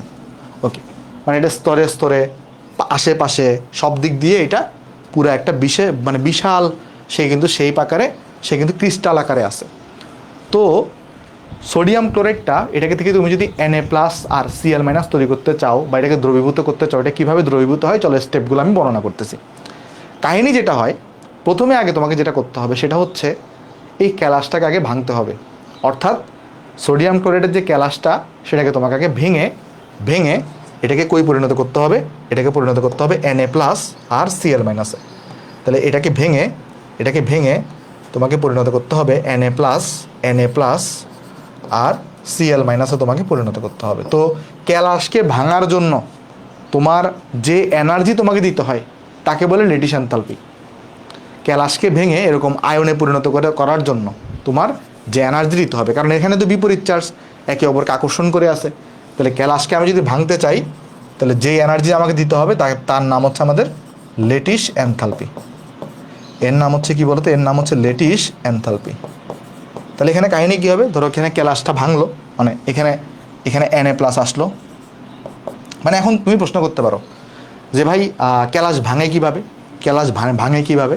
প্রথম কথা, ক্যালাসকে ভাঙার জন্য যে এনার্জি তোমাকে দিতে হবে সেটা তো ল্যাটিস এনথালপি। বাট কথা হচ্ছে ক্যালাসটা ভাঙে কীভাবে? কাহিনী যেটা হয়, সোডিয়াম ক্লোরাইডটা যখন পানিতে যায়, তখন পানির অণুগুলা এটাকে চারদিক থেকে ঘিরে ধরে। কি করে এটাকে, সোডিয়াম ক্লোরাইডটাকে পানির অণুগুলা চারদিক থেকে ঘিরে ধরে। তো অক্সিজেনের উপর তো আংশিক ঋণাত্মক চার্জ আছে, সেটা কি করে তখন ওই সোডিয়ামটাকে টানতে থাকে। আর অন্যদিকে হাইড্রোজেন যেগুলো আছে, হাইড্রোজেনের উপর কিন্তু পজিটিভ চার্জ আছে, হাইড্রোজেনগুলো কী করে তখন ওই Cl- টানতে থাকে। তো দুই দিক দিয়ে টানাটানি চলতে থাকে, মানে এদের মধ্যে সম্পর্কের ফাটল করতে থাকে। মানে বুঝতে পারতেছো মানে ব্যাপারটা কি? দেখো, এই যে সোডিয়াম প্লাস দেখতেছো, যেটা এখানে যে তোমার সোডিয়াম প্লাসটা তৈরি হয়েছে, এই সোডিয়াম প্লাসটাকে চারদিক থেকে দেখবা কে অ্যাটাক করতেছে, অক্সিজেনটা অ্যাটাক করতে থাকে। অক্সিজেনটা এখানে অ্যাটাক করতে থাকে, চারদিক থেকে অক্সিজেনটা এখানে অ্যাটাক করতে থাকে, বুঝছো? চারদিক থেকে অক্সিজেন এটাকে অ্যাটাক করে এটাকে স্টেবল করার চেষ্টা করে।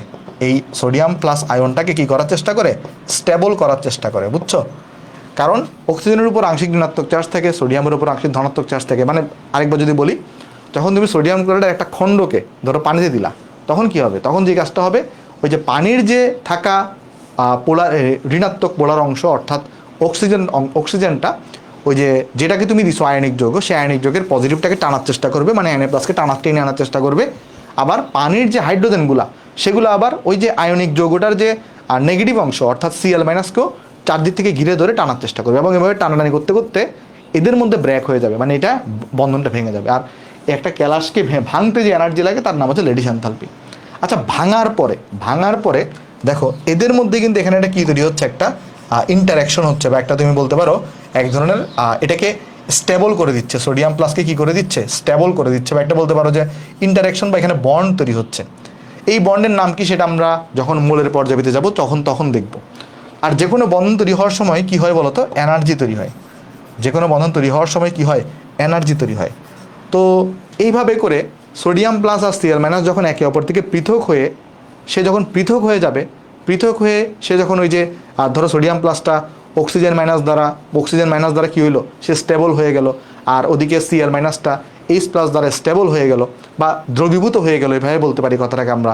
তখন আমরা বলবো যে দ্রবীভূত হওয়ার সময় যেই এখানে একটা বন্ড গঠিত হচ্ছে এদের মধ্যে, তখন এখানে একটা এনার্জি নির্গত হয়। আর যে এনার্জিটা নির্গত হয় তাকে আমরা বলি হাইড্রেশন এনথালপি। এটাকে কি বলা হয়, এটাকে বলা হয় হাইড্রেশন এনথালপি। তোমরা যখন রাসায়নিক বন্ধন তোমাদেরকে পড়াবো, তখন তোমাকে দেখাবো বন্ধন ভাঙা হচ্ছে তাপ হারি প্রক্রিয়া, মানে এখানে তাপ লাগবে। যেমন লেডিস এনথালপি কিন্তু তাপ হারি, তোমাকে এটা তাপ দিতে হবে। আর অন্যদিকে বন্ধন যখন গঠন হয় তখন গঠন হওয়ার সময় যে শক্তিটা নির্গত হয় সেটা হচ্ছে হাইড্রেশন এনথালপি। বুঝতে পারতেছো? এখন আয়নিক যৌগ কেন পোলার সলভেন্টে বেশি পরিমাণে দ্রবীভূত হয়? কারণ আয়নিক যৌগের আয়নগুলাকে কি করে, পোলার সলভেন্টের যে প্লাস আর মাইনাস অংশ আছে সেটা ঘিরে ধরে এদের মধ্যে ব্রেক করে এটাকে কিন্তু প্লাস আর মাইনাসে পরিণত করে। তো এর কারণে তারা কিন্তু দ্রবীভূত হয় বা আয়নে পরিণত হওয়ার মাধ্যমে দ্রবীভূত হয়। যদি এখানে তুমি অপোলার দ্রাবক নিতা, অর্থাৎ তুমি যদি এখানে কি করতা, তুমি যদি এখানে ধরো কথার কথা তুমি যদি এখানে বেনজিনকে নিতা, CCl4কে নিতা, তখন কিন্তু কি হইতো না, এভাবে সহজে আয়নে বিভক্ত হইতো না, তখন কিন্তু সেটা দ্রবীভূত হইতো না। তো এখান থেকে আমি দুইটা জিনিসকে একসাথে তোমাকে পড়াই দিছি। সেটা হচ্ছে তুমি যদি এইভাবে চিন্তা করো যে তুমি একটা পোলার দ্রাবক নিছো, একবার তুমি একটা পোলার দ্রব অ্যাড করছো বা আয়নিক যৌগ অ্যাড করছো, আরেকবার তুমি একটা অপোলার দ্রবকে অ্যাড করছো। তো পোলার দ্রবটা কিন্তু আয়নে পরিণত হয়ে দ্রবীভূত হয়ে যাবে, বাট অপোলার দ্রবটা কিন্তু এখানে সহজে দ্রবীভূত হইতে চাইবে না। তো এই জন্যই বলা হবে ওই একই দ্রাবকের মধ্যে পোলার দ্রাবক, মানে যদি তুমি পোলার দ্রাবক নাও তাহলে পোলার দ্রাবকে ওই পোলার দ্রব অ্যাড করলে বা আয়নিক যৌগ অ্যাড করলে তার কিন্তু কি হবে, দ্রাব্যতা বেশি হবে। বাট অন্যদিকে তুমি যদি এখানে ওইখানে যদি অপোলার দ্রব অ্যাড করো তাহলে কিন্তু তার দ্রাব্যতা কম হবে। এটাই বলতেছে যে তোমার দ্রাব্যতার দ্রবের প্রকৃতির উপর নির্ভর করে। দ্রবের প্রকৃতির উপর কীভাবে নির্ভর করে, ধরো তোমার দ্রাবকটা যদি পোলার হয় সেই অবস্থায় তুমি যদি কি করো, এখানে পোলার দ্রব অ্যাড করো, তখন কিন্তু এখানে এটা দ্রুত আয়নিত হবে বা দ্রবীভূত হবে। অন্যদিকে অপোলার দ্রব অ্যাড করলে সে কিন্তু দ্রুত আয়নিত হবে না। এটা একটা গেল পয়েন্ট। আর অপোলার দ্রাবকে কি হয়, অপোলার দ্রাবকে কিন্তু অপোলার দ্রবগুলা খুব দ্রুত দ্রবীভূত হইতে পারে ভ্যান ডার ওয়ালস বলের মাধ্যমে। এখানে ভ্যান ডার ওয়ালস বন্ধন গঠিত হয় অপোলারের ক্ষেত্রে, বাট এটা আমরা দেখতেছি না, বাট আমরা জেনে রাখলাম হালকা পাতলা এতটুকু। তো এরপরে সেম ঘটনা এটার ক্ষেত্রে হবে যে দ্রাবক ভিন্ন হওয়ার কারণে একই দ্রবের দ্রাব্যতা ভিন্ন ভিন্ন। অলরেডি তোমাকে বলছি যে ধরো তুমি যদি এখানে এরকম করো, ধরো যাক তুমি এখানে এরকম করলা, কীরকম করলা দেখাই তোমাকে, আসো। ধরো তুমি এখানে দুইটা পাত্র কনসিডার করো, পাত্র কনসিডার করার পরে ধরো যাক তুমি এখানে পোলার দ্রাবক নিছো বা পোলার সলভেন্টকে নিছো, পোলার দ্রাবক নিছো, আর এই জায়গায় ধরো তুমি অপোলার দ্রাবককে নিছো, মানে দ্রাবক এবার তুমি ডিফারেন্ট করে দিছো। তো এখানেও তুমি ধরো যাক সোডিয়াম ক্লোরাইডকে অ্যাড করছো, সোডিয়াম ক্লোরাইড, আর এখানেও ধরো যাক তুমি এখানে সোডিয়াম ক্লোরাইডকে অ্যাড করছো। তো এইবার তো এখানে ক্যালাসকে ভাঙার জন্য কেউ নাই, সো ক্যালাস এখানে ভাঙবে না, প্লাস মাইনাসও তৈরি হবে না, দ্রবীভূত হবে না সে সহজে এখানে। কিন্তু এখানে সহজেই প্লাস মাইনাসকে ভেঙে ফেলবে, ফলে এটা কিন্তু কী হয়ে যাবে বলো তো, দ্রবীভূত হয়ে যাবে খুব সহজেই। তাহলে এই জন্য এইখানে কিন্তু অ্যাসটা অনেক বড় হবে, আর এখানে কিন্তু অ্যাসটা অনেক অনেক ক্ষুদ্র হবে, কারণ এখানে দ্রবীভূতই হচ্ছে না, তাই না? তো এটা হচ্ছে কাহিনী যে তোমার দ্রাবক ভিন্ন হওয়ার কারণে একই দ্রবের, দেখো দ্রাবক ভিন্ন হওয়ার কারণে একই দ্রবের দ্রাব্যতা ভিন্ন ভিন্ন হয়। ঠিক আছে, আশা করি সবাই জিনিসটা এখানে বুঝতে পারছি। এখন আমাদের 4 নম্বর সাইকেল চলতেছে, জৈব রসায়ন। দেখো এখন আমরা দেখব দ্রাব্যতার তাপমাত্রার উপর নির্ভরশীলতা।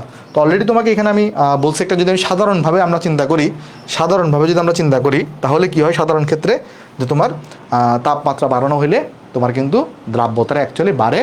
এর জন্য তুমি রিজন হিসেবে বলতে পারো তাপমাত্রা বাড়ানো হলে গতিশক্তি বেড়ে যায়, ফলে এখানে দ্রবীভূত হওয়ার প্রবণতা বেড়ে যায়। অথবা এভাবে চিন্তা করতে পারো দ্রাবক কণাগুলোর মধ্যে দূরত্ব বেড়ে যাওয়ার কারণে বেশি পরিমাণে দ্রব দ্রবীভূত হতে পারে। হ্যাঁ, এভাবে চিন্তা করতে পারো। বাট আমরা এখন বিশেষ কেসগুলো দেখব, তাপমাত্রার সাথে যে দ্রাব্যতার বিশেষ আমরা 3টা কেস দেখব। তো চলো কেসগুলো দেখার চেষ্টা করি। দেখো একটা হচ্ছে তাপ উৎপাদী দ্রব। দেখো এমন কিছু দ্রব আছে যারা দ্রবণে দ্রবীভূত হওয়ার পরে দ্রবণটা গরম হয়ে যায় বা সেখানে তাপ উৎপন্ন হয়, সেগুলোকে আমরা বলি তাপ উৎপাদী দ্রব। তো চলো এক নজরে একটু দেখা যাক যে তাপ উৎপাদী দ্রব মানে কিভাবে এটাকে তাপ উৎপন্ন করে সেটা একটু করে চলো দেখা যাক, বা কেন তাপ উৎপন্ন হচ্ছে চলো সেটা একটু করে দেখা যাক। বাট দেখার আগে আমি তাপ উৎপাদী দ্রবগুলোর একটু এক্সাম্পলগুলো তোমাকে লিখে দিতে চাই, কারণ এক্সাম্পলগুলো পরীক্ষার জন্য ইম্পর্টেন্ট। যেমন একটা আছে সোডিয়াম হাইড্রোক্সাইড, ধরো সোডিয়াম হাইড্রোক্সাইড, পটাশিয়াম হাইড্রোক্সাইড, মানে হাইড্রোক্সাইড যেগুলো আছে, হ্যাঁ এগুলো কিন্তু তাপ উৎপাদী দ্রব হবে। বা ধরো ক্যালসিয়াম হাইড্রোক্সাইড, বা ধরো ক্যালসিয়াম কার্বনেট, এগুলো তাপ উৎপাদী। বা ধরো তোমার জিঙ্ক সালফেট, বা ধরো তোমার কাছে সোডিয়াম সালফেট Na2SO, তাহলে এগুলো হচ্ছে তাপ উৎপাদী। ঠিক আছে, এগুলো হচ্ছে কি, এগুলো হচ্ছে তোমার তাপ উৎপাদী। এখন এটা তাপ উৎপাদী কেন, এটাই ভাই একটু এক্সপ্লেন করেন তো আমাকে। চলো এক্সপ্লেন করি, আসো। আমি ক্যালসিয়াম কার্বনেট দিয়ে চলো তোমাকে এক্সপ্লেন করার চেষ্টা করি। ক্যালসিয়াম কার্বনেট দিয়ে ঠিক আছে?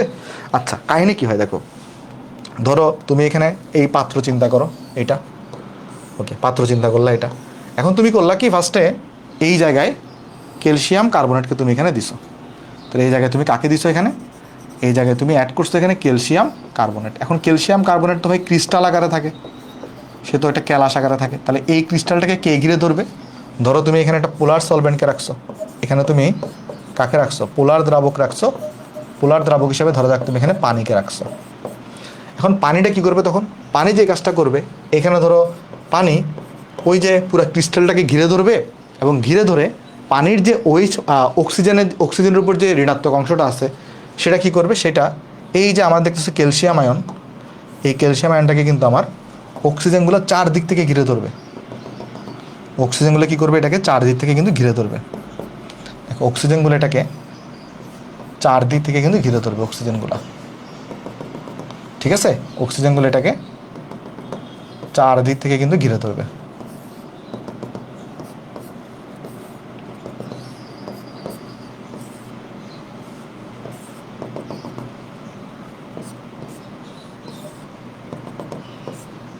এবং এটাকে স্টেবিলিটি দেওয়ার চেষ্টা করবে। ওকে, আর অন্যদিকে এই যে তোমার কাছে ধরো এখানে যে কার্বনেট ছিল CO3 2-, এটার কি হবে তাহলে ভাই, এটাকে তাহলে কে ঘিরে ধরবে? এই ও হাইড্রোজেনের উপর তো আবার প্লাস চার্জ আছে, তাহলে হাইড্রোজেন কি করবে, এটাকে ঘিরে ধরবে। হাইড্রোজেন কি করবে, এই যে ধরো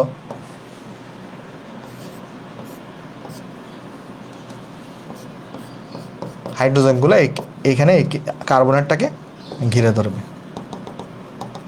বুঝছো জিনিসগুলা কি হয় এখানে? আমি তোমার আরেকটু দেখে আসো।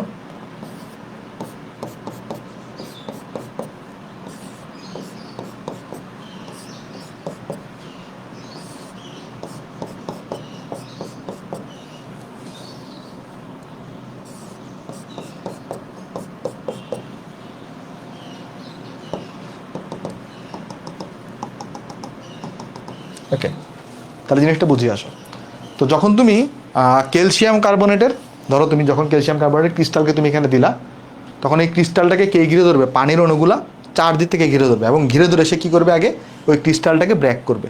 আর ক্রিস্টালটাকে ব্রেক করার জন্য তার কী লাগবে, শক্তি খরচ হবে সেখানে। সেই শক্তিটাকে আমরা বলছি লেটিস শক্তি। তাহলে ধরো এমন হইলো যে ক্রিস্টালকে ব্রেক করার জন্য, ধরো কথার কথা, এই ক্রিস্টালকে ব্রেক করার জন্য ধরো 20 জুল শক্তি লাগছে। তাহলে এখানে আমার কাছে আমি বলতে পারি এইভাবে করে, এই যে ক্রিস্টাল যেটা ছিল, এখানে যে ক্রিস্টালটা ছিল, এই ক্রিস্টালটাকে ব্রেক করার জন্য বা ভাঙার জন্য ধরো তোমার হচ্ছে এখানে 20 জুল শক্তি তোমাকে দিতে হয়েছে। কথার কথা 20 জুল শক্তি তোমাকে দেওয়া লাগছে। আর 20 জুল শক্তি দেওয়ার পরে দেখো এখানে কিন্তু এই যে এদের মধ্যে কিন্তু একটা বন্ড জেনারেট হচ্ছে, দেখতেছো? এখানে কিন্তু একটা এক ধরনের, আমি যদি সলিড কালার দিয়ে দেখা দিচ্ছি, বাট এখানে কিন্তু বন্ড জেনারেট হচ্ছে। এবং এই বন্ধনটাকে কী বলে, এটা আমরা মোলের পর্যাবৃত্ত ধর্মে শিখবো, বাট এখানে কিন্তু বন্ড জেনারেট হচ্ছে। হ্যাঁ, এটাকে আমরা আয়ন ডাইপোল বন্ধন বলতে পারি। ওকে, এখানে বন্ধন গঠন হচ্ছে। আর বন্ধন ঘটানোর সময় কী হয়, এখান থেকে কিন্তু হিট জেনারেট বা শক্তি উৎপন্ন হয়। ধরো 50 জুল শক্তি তৈরি হয়েছে। কথার কথা মানে ক্রিস্টালটাকে আগে ব্রেক করার জন্য তোমার 20 জুল শক্তি খরচ হয়েছে। আর যখন এই ক্রিস্টালটা আয়নে পরিণত হয়ে যখন দ্রবীভূত হওয়ার সময় বা বন্ধন গঠনের সময় তোমার কিন্তু এখানে ধরো 50 জুল শক্তি উৎপন্ন হয়েছে। তাহলে নেট কি শক্তি খরচ হয়েছে না নেট শক্তি উৎপন্ন হয়েছে? তুমি তখন বলবা এখানে ভাই নেট 30 জুল শক্তি উৎপন্ন হয়েছে। তখন এই শক্তি উৎপাদনের কারণে দ্রবণটা কী হয়ে যাবে, একটু গরম হয়ে যাবে। তো যাদের ক্ষেত্রে হাইড্রেশন এনথালপির মানটা লেডিস এনথালপি থেকে বড়, তারা আসলে তাপ উৎপাদী দ্রব হয়, বা এখানে আসলে শক্তি উৎপন্ন হয় নেটভাবে চিন্তা করলে। তো এইটা হচ্ছে একটা ঘটনা, তাপ উৎপাদী দ্রবে কীভাবে এটা গরম করে সেটা আশা করি বুঝতে পারছি আমরা সবাই।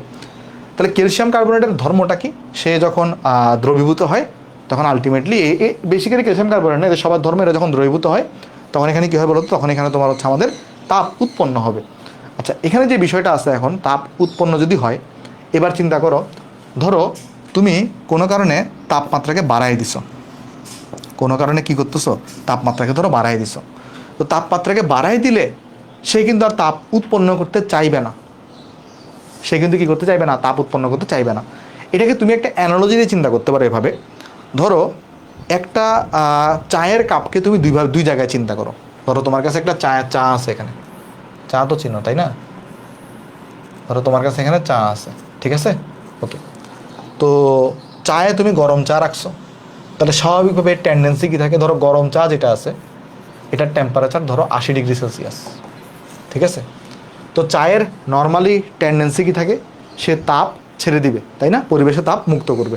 কারণ চা তো এমন না যে তুমি চা বানানোর পর রেখে দিচ্ছ, এটা কি তুমি কোনো হিট দিচ্ছ না, কিছু দিচ্ছ না, তো কন্টিনিউয়াস এটা গরম হতে থাকে না, এটা তো একটা সময় গিয়ে হিট ছেড়ে দিয়ে এটা তো ঠান্ডা হয়ে যায়। এখন ধরো 2 ধরনের পরিবেশে তুমি জিনিসটাকে রাখছো। কয় ধরনের পরিবেশে রাখছো? 2 ধরনের পরিবেশে। ধরো তুমি এটাকে যেখানে বরফ পড়তেছে বা খুব ঠান্ডা 10°C এরকম একটা পরিবেশে নিয়ে গেছো, অথবা তুমি এটাকে ধরো মরুভূমিতে নিয়ে গেছো, যেখানে ধরো টেম্পারেচার 90°C, মরুভূমিতে নিয়ে গেছো। বলো তো চাটা কোন জায়গায় দ্রুত ঠান্ডা হবে? যে জায়গায় টেম্পারেচার কম, তাহলে এখানে দ্রুত কিন্তু সে ঠান্ডা হয়ে যাবে, রাইট? দ্রুত সেখানে ঠান্ডা হবে। তার মানে যে সকল দ্রব্য তাপ উৎপাদী বা তাপ উৎপন্ন করে, সেখানে তুমি যদি টেম্পারেচার বাড়াই দাও, তাহলে সে তাপ উৎপন্ন করতে মানে চাইবে না, বা এটাকে তুমি সাথে নীতি দিয়েও চিন্তা করতে পারো, ঠিক আছে? সো এই জন্য কী হয়, যেহেতু তাপ উৎপন্ন করতে চাইতেছে না, তাপ উৎপন্ন হয় কখন? তাপ উৎপন্ন হয় কখন? যখন সে এখানে আয়নিত হয় বা দ্রবীভূত হয়। বাট টেম্পারেচার বাড়াই দিলে সে তাপ উৎপন্ন করতে চাচ্ছে না, তার মানে দ্রবীভূত হইতে চাচ্ছে না, তাহলে দ্রবীভূত হওয়ার পরিমাণটা কমে যাবে, তাহলে তার দ্রাব্যতা অ্যাকচুয়ালি কী হয় বলো তো? তার দ্রাব্যতা অ্যাকচুয়ালি কমে যায়। তার মানে যারা তাপ উৎপাদিত দ্রব্য তাদের ক্ষেত্রে তাপমাত্রা বাড়ানো হলে তোমার কী হয় বলো তো? দ্রাব্যতাটা কমে যায়। বলো বুঝতে পারছো কিনা? ক্লিয়ার? বলো বুঝতে পারছো কিনা? তাপ উৎপাদিত দ্রব্যের ক্ষেত্রে এই ঘটনা ঘটে। তাপ হারিটার জন্য আমি আর এত এক্সপ্লেন করবো না, আশা করি তুমি বুঝে গেছো। হ্যাঁ, ওকে, বলো বুঝতে পারছো সবাই?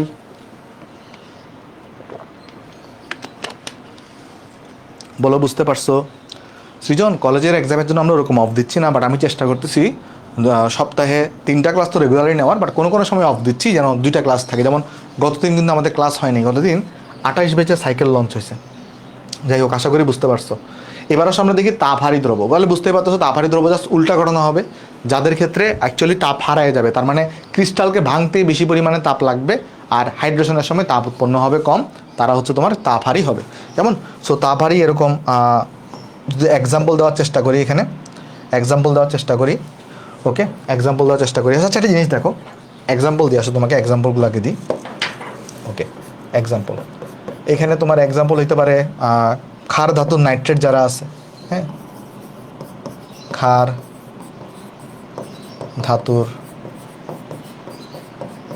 আচ্ছা, একটা জিনিস দেখো, মানে মেইন কনসেপ্টটা কি? মেইন কনসেপ্টটাও কিন্তু হচ্ছে এরকম, যে দ্রবীভূত হয়ে মানে যে সকল দ্রাবকে প্রবেশ করানো হলে, দেখো মেইন কনসেপ্টটা কিন্তু এখানে কিন্তু লেডিস এনথালপি বা তোমাকে হাইড্রেশন এনথালপি দিয়ে বর্ণনা করতে হবে, ব্যাপারটা তেমন না। যে সকল দ্রাবকে প্রবেশ করানো হলে, মানে দ্রবীভূত করা হলে দ্রবণ গরম হয়ে যায়, বেসিক্যালি ওইটাকে আমরা কিন্তু কি বলি? তাপ উৎপাদিত দ্রব্য।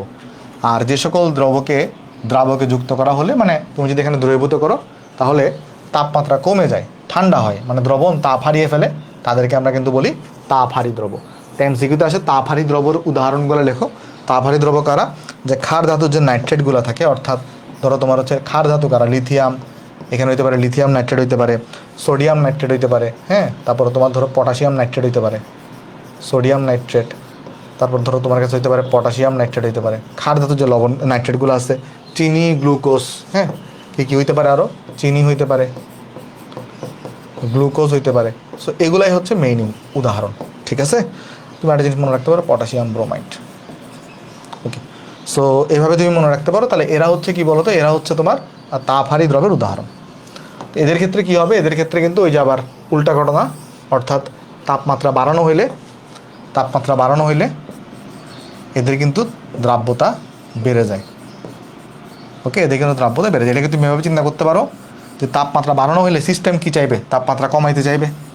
সিস্টেম কি চাইবে? তাপমাত্রা কমাইতে চাইবে।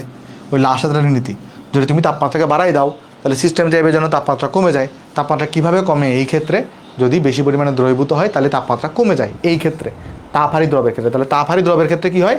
তাপমাত্রা বাড়ানো হলে দ্রাব্যতা আসলে বাড়ে। আর আরেকটা বিশেষ টাইপের দ্রব্য আমরা আলোচনা করব, যেখানে হচ্ছে ক্যালাস পানি যুক্ত থাকে। এরকম আমরা একটা দ্রব্য চিন্তা করতে পারি, যার নাম হচ্ছে আমাদের গ্লুবার লবণ। এটা লবণ আমরা চিন্তা করতে পারি, যার নাম হচ্ছে গ্লুবার লবণ। গ্লুবার লবণের সংকেত হচ্ছে Na2SO4,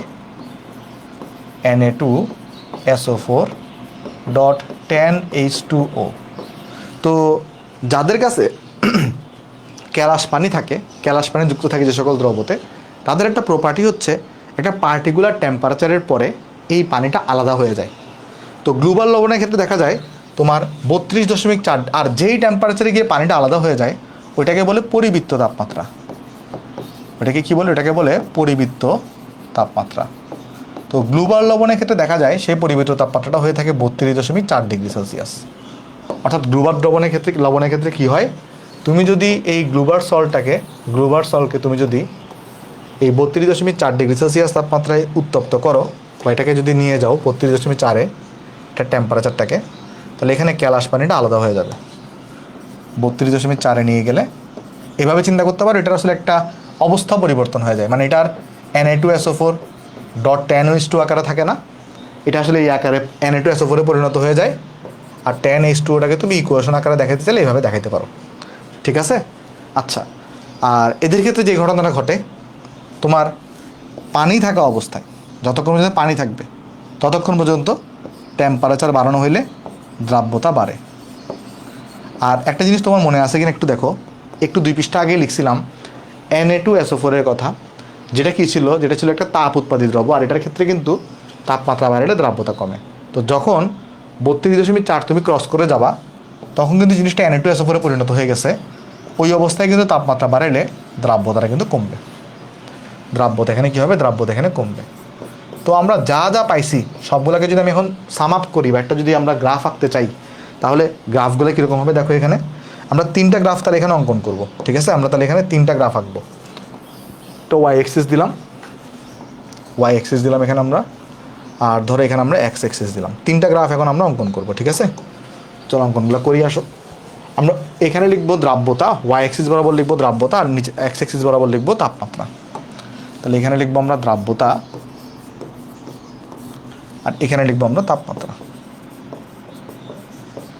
ঠিক আছে? দেখো, তো এটাকে চলো কপি করলাম, কপি করে এখানে আনি, কপি করে আরেকবার এখানে আনি।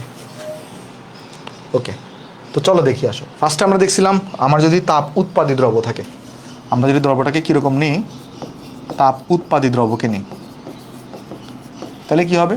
তাপ উৎপাদিত দ্রব্যের ক্ষেত্রে তাপমাত্রা বাড়ানো হইলে দ্রাব্যতা কিন্তু হ্রাস পায়। অর্থাৎ এটার গ্রাফটা এরকম হবে, এখান থেকে শুরু করে যত তাপমাত্রা বাড়াবা দ্রাব্যতা এখানে হ্রাস পাবে। আর আরেকটা দেখছিলাম আমরা তাপহারী দ্রব্যের ক্ষেত্রে কি হয়। তাপহারী দ্রব্যের ক্ষেত্রে,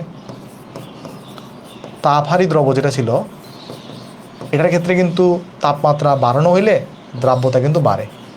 অর্থাৎ ধরো একটা পার্টিকুলার টেম্পারেচারে দ্রাব্যতা এত ছিল, তাপমাত্রা যত বাড়াবা দ্রাব্যতা বাড়বে। আর আরেকটা দেখছি আমরা এখানে ক্যালাস পানিযুক্ত। তো ক্যালাস পানিযুক্ত ক্ষেত্রে কি হয়, যতক্ষণ পর্যন্ত পানি যুক্ত থাকে ততক্ষণ পর্যন্ত তাপমাত্রা বাড়ানো হলে দ্রাব্যতা বাড়ে। অর্থাৎ প্রথমে জিনিসটা কিন্তু এখান থেকে শুরু করে এইখানে যায়, পানি যে এই মুহূর্তে চলে যাবে বা পানি যে মুহূর্তে আলাদা হয়ে যায়, আবার তখন তাপমাত্রা বাড়ানো হলে দ্রাব্যতা এভাবে কমতে থাকে, দ্রাব্যতা এভাবে কমতে থাকে।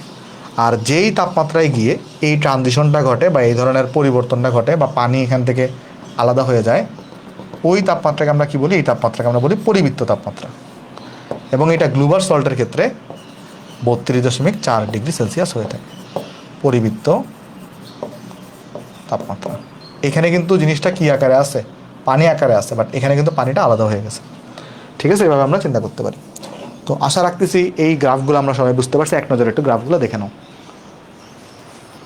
না। আয়নিক প্রোডাক্ট আজকে ওকে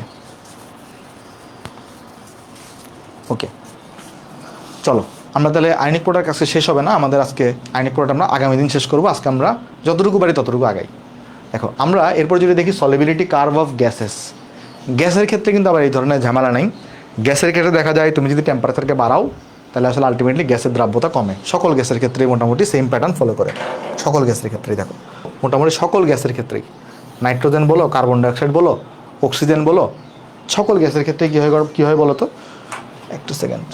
সকল গ্যাসের ক্ষেত্রেই আমরা দেখি জিনিসটা, সেটা হচ্ছে তোমার টেম্পারেচারকে বাড়ানো হইলে, সকল গ্যাসের ক্ষেত্রে কী দেখা যায়? টেম্পারেচারকে বাড়ানো হইলে দ্রাব্যতা আসলে কমে। কেন কমে?